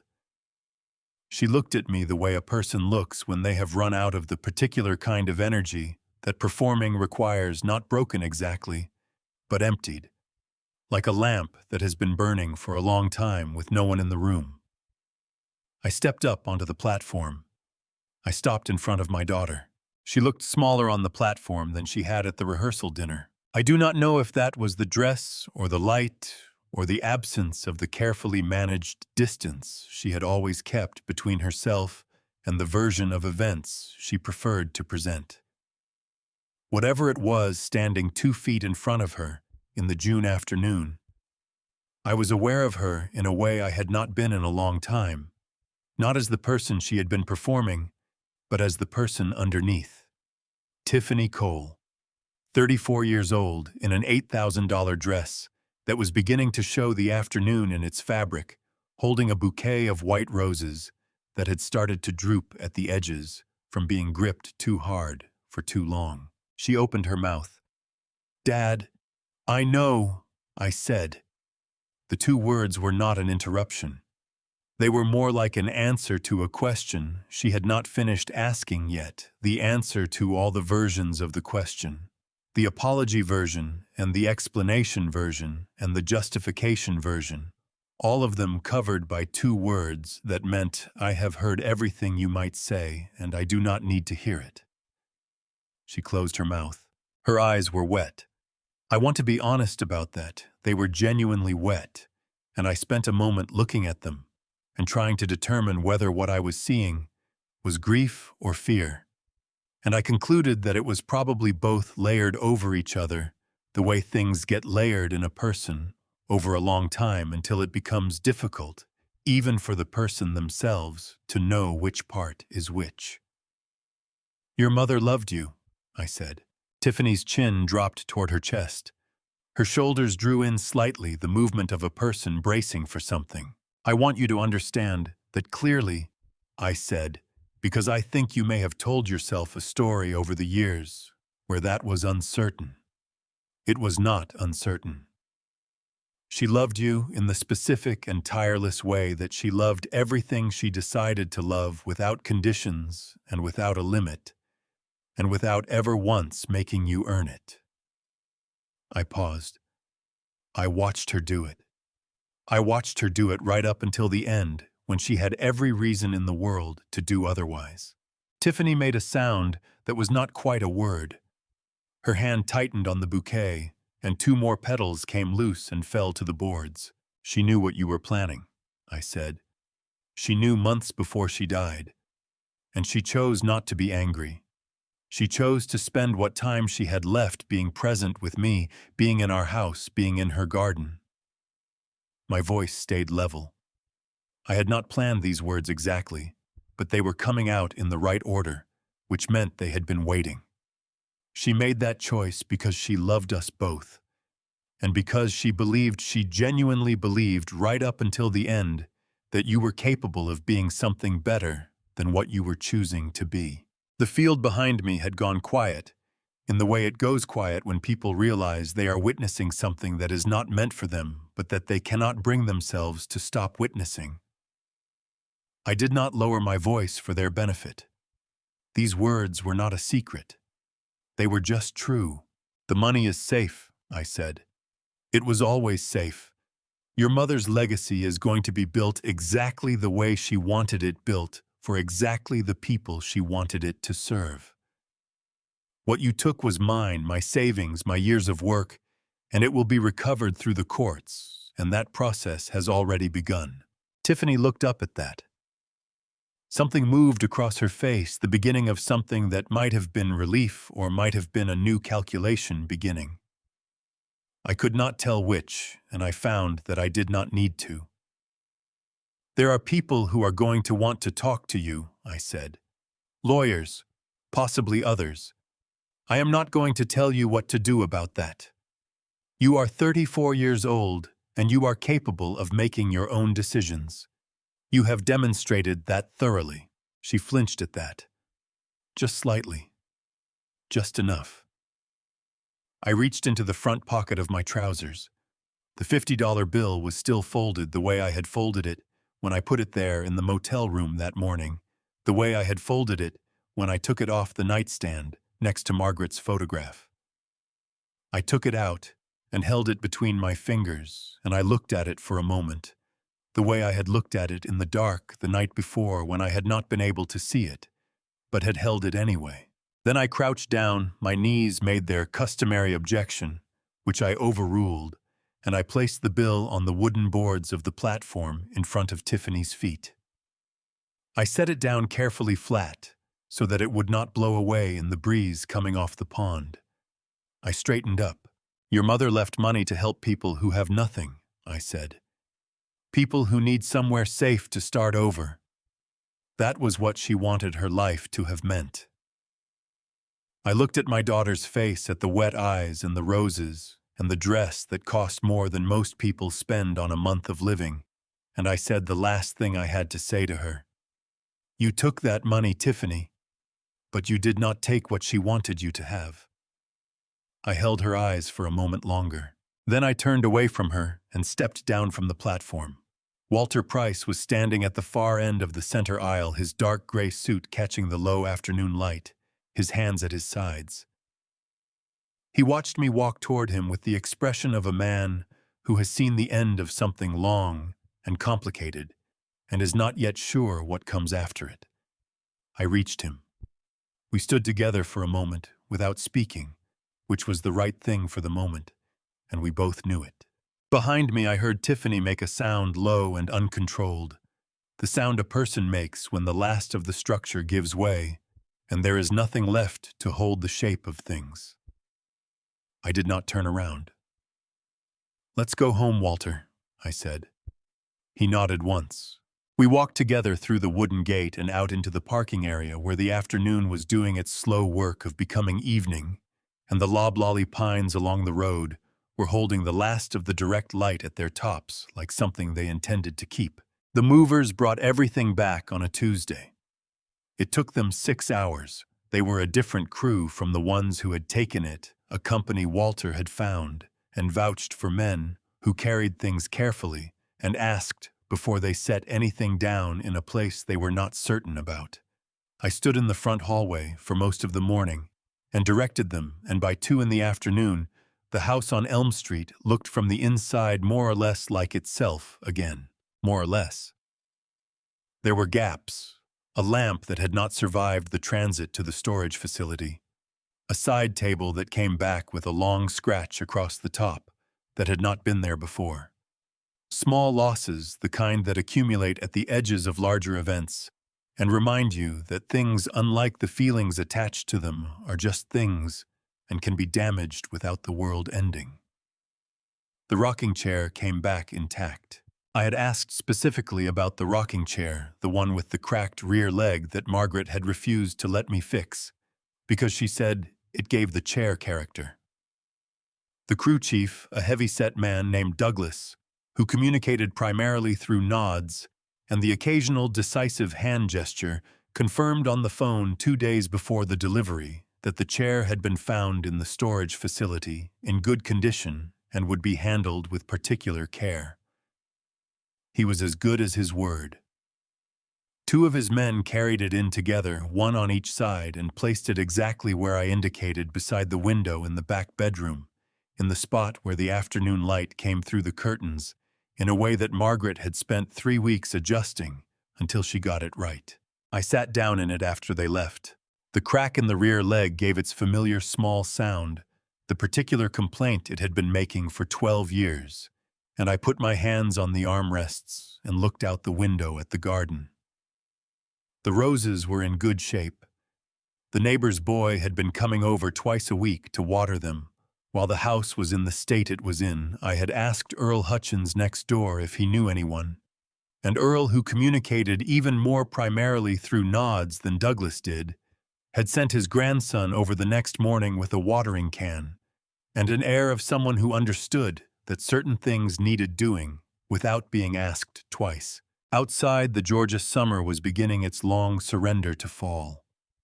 The light was different now than it had been in June, still warm but thinner, arriving at a lower angle and staying shorter before it gave up and went wherever light goes. Margaret had always said that August in Georgia was the month that showed you what things were actually made of because the heat asked more of everything than most things were designed to give. The roses had come through it well. She would have been pleased. The legal accounting, as Walter called it, had moved faster than he initially projected. The deed transfer to Coastal Equity Partners had been voided by the court within 10 days of the filing on the basis of the forged power of attorney and the fraudulent misrepresentation in the title documentation. The county clerk's records had been corrected. The house was, as Walter had said, it always legally was mine. The $420,000 from the honeypot account had been frozen on the day of the wedding and was moving through the civil recovery process. Walter expected full restitution within 60 days, plus whatever portion of the $240,000 from the Coastal Equity transfer account the court determined to be recoverable as damages. The numbers, he said, were favorable.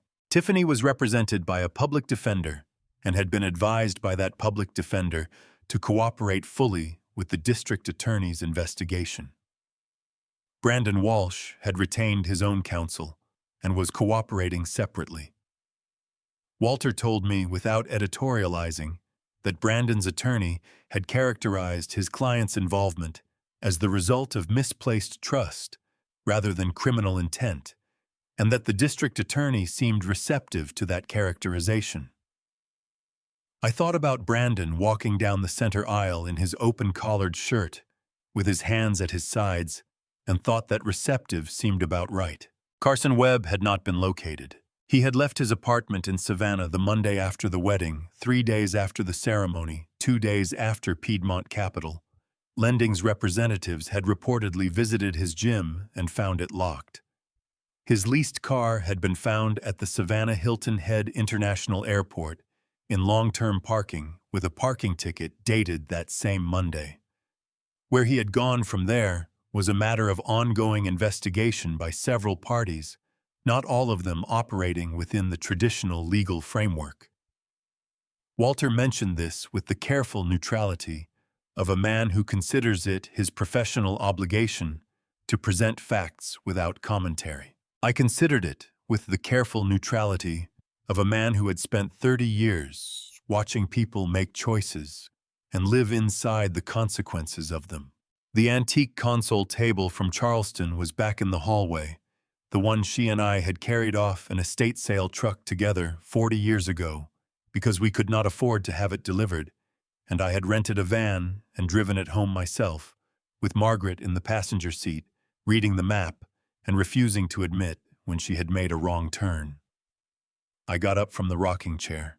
I went to the kitchen and made coffee badly, as always, or so I had been recently informed by a woman who had known Margaret for 30 years and a nurse who had spent 3 weeks in her company.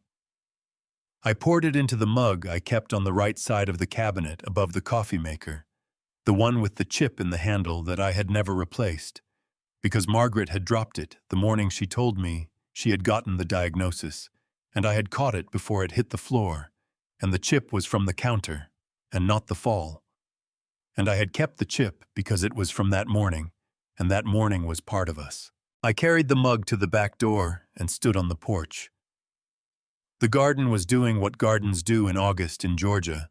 It was surviving, and survival in those conditions is its own kind of accomplishment. The yellow roses along the fence were holding on.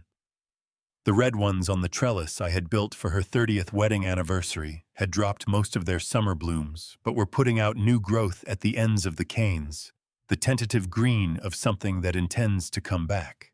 Walter's text arrived while I was standing there.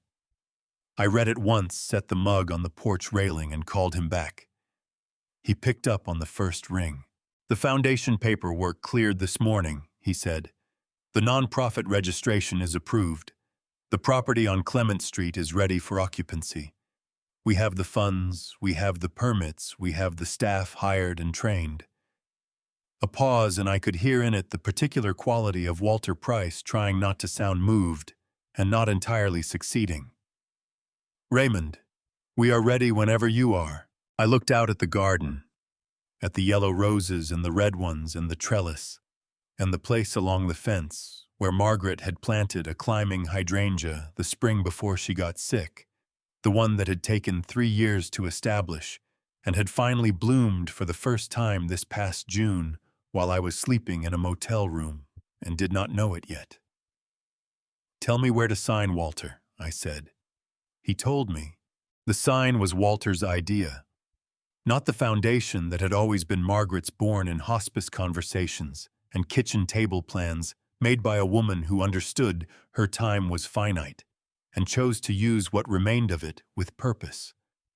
But the sign above the door, hand-lettered on reclaimed pine with letters routed deep enough to last decades, that was Walter's contribution kept secret until the morning it went up. Margaret Cole Foundation, a safe place for mothers. 41 degrees, a pewter sky, my breath in small clouds. I had worn the navy suit again, the one she had bought me, the one I had worn to the wedding in June and to her funeral before that. It felt like the right kind of continuity. Donna stood beside me with yellow roses. Sandra stood to my right, hands clasped, present the way people are present when they have carried something heavy for a long time and are glad finally to set it down. Walter held the door open and said, "After you." I shook my head. "Not yet." We waited. The first car arrived at 8:53. A woman 29 years old, I learned that later. 3 children. Winter coats that were clean and fitted, which told me she had spent time on that this morning, even when she had every reason to spend it on something else. She got all 3 of them onto the sidewalk and looked up at the sign. I watched her lips move slightly as she read it the way people read words that matter. She looked at me. Her eyes had recently been crying and were not crying now. "Is this it?" she asked. "This is it," I said. She nodded and walked through the door. The children followed without being told. I held the door. Inside, Donna had hung Margaret's photograph above the reception desk, kneeling in the garden on a spring afternoon, dirt on her knee, face turned toward my camera, smiling the way she only smiled when she forgot I was watching. She was looking right at me. The second car pulled up, then a third. I stayed where I was and held the door, standing in that doorway on a December morning, holding the door open for strangers who needed it. I finally understood what Margaret had known all along. These family stories, revenge, cannot write themselves. The people who wrong you are counting on your silence. They are counting on your age, your grief, your exhaustion. They are counting on you to accept the version of yourself they have decided you are. Do not give them that. My personal belief is this, and I say it plainly. No amount of money, no legal victory, no public reckoning is worth more than the life you build afterward. The family drama revenge that played out in that June field was never the point. The foundation was the point. Margaret was the point. I am not a perfect man. I spent 14 months building a trap when perhaps I should have tried harder to build a bridge. If you find yourself in family stories, revenge like mine, ask yourself first, is there still something worth saving? I asked too late. God gave me enough time to keep my promise. I do not take that lightly. If this story moved something in you, share it, leave a comment, and subscribe so you never miss what comes next. These are the family drama revenge stories that remind us what we are made of. Thank you for staying until the very end. A note before we continue: some stories on this channel contain fictional elements created for the purpose of reflection and understanding. If that is not for you, that is perfectly fine. Choose what serves you best.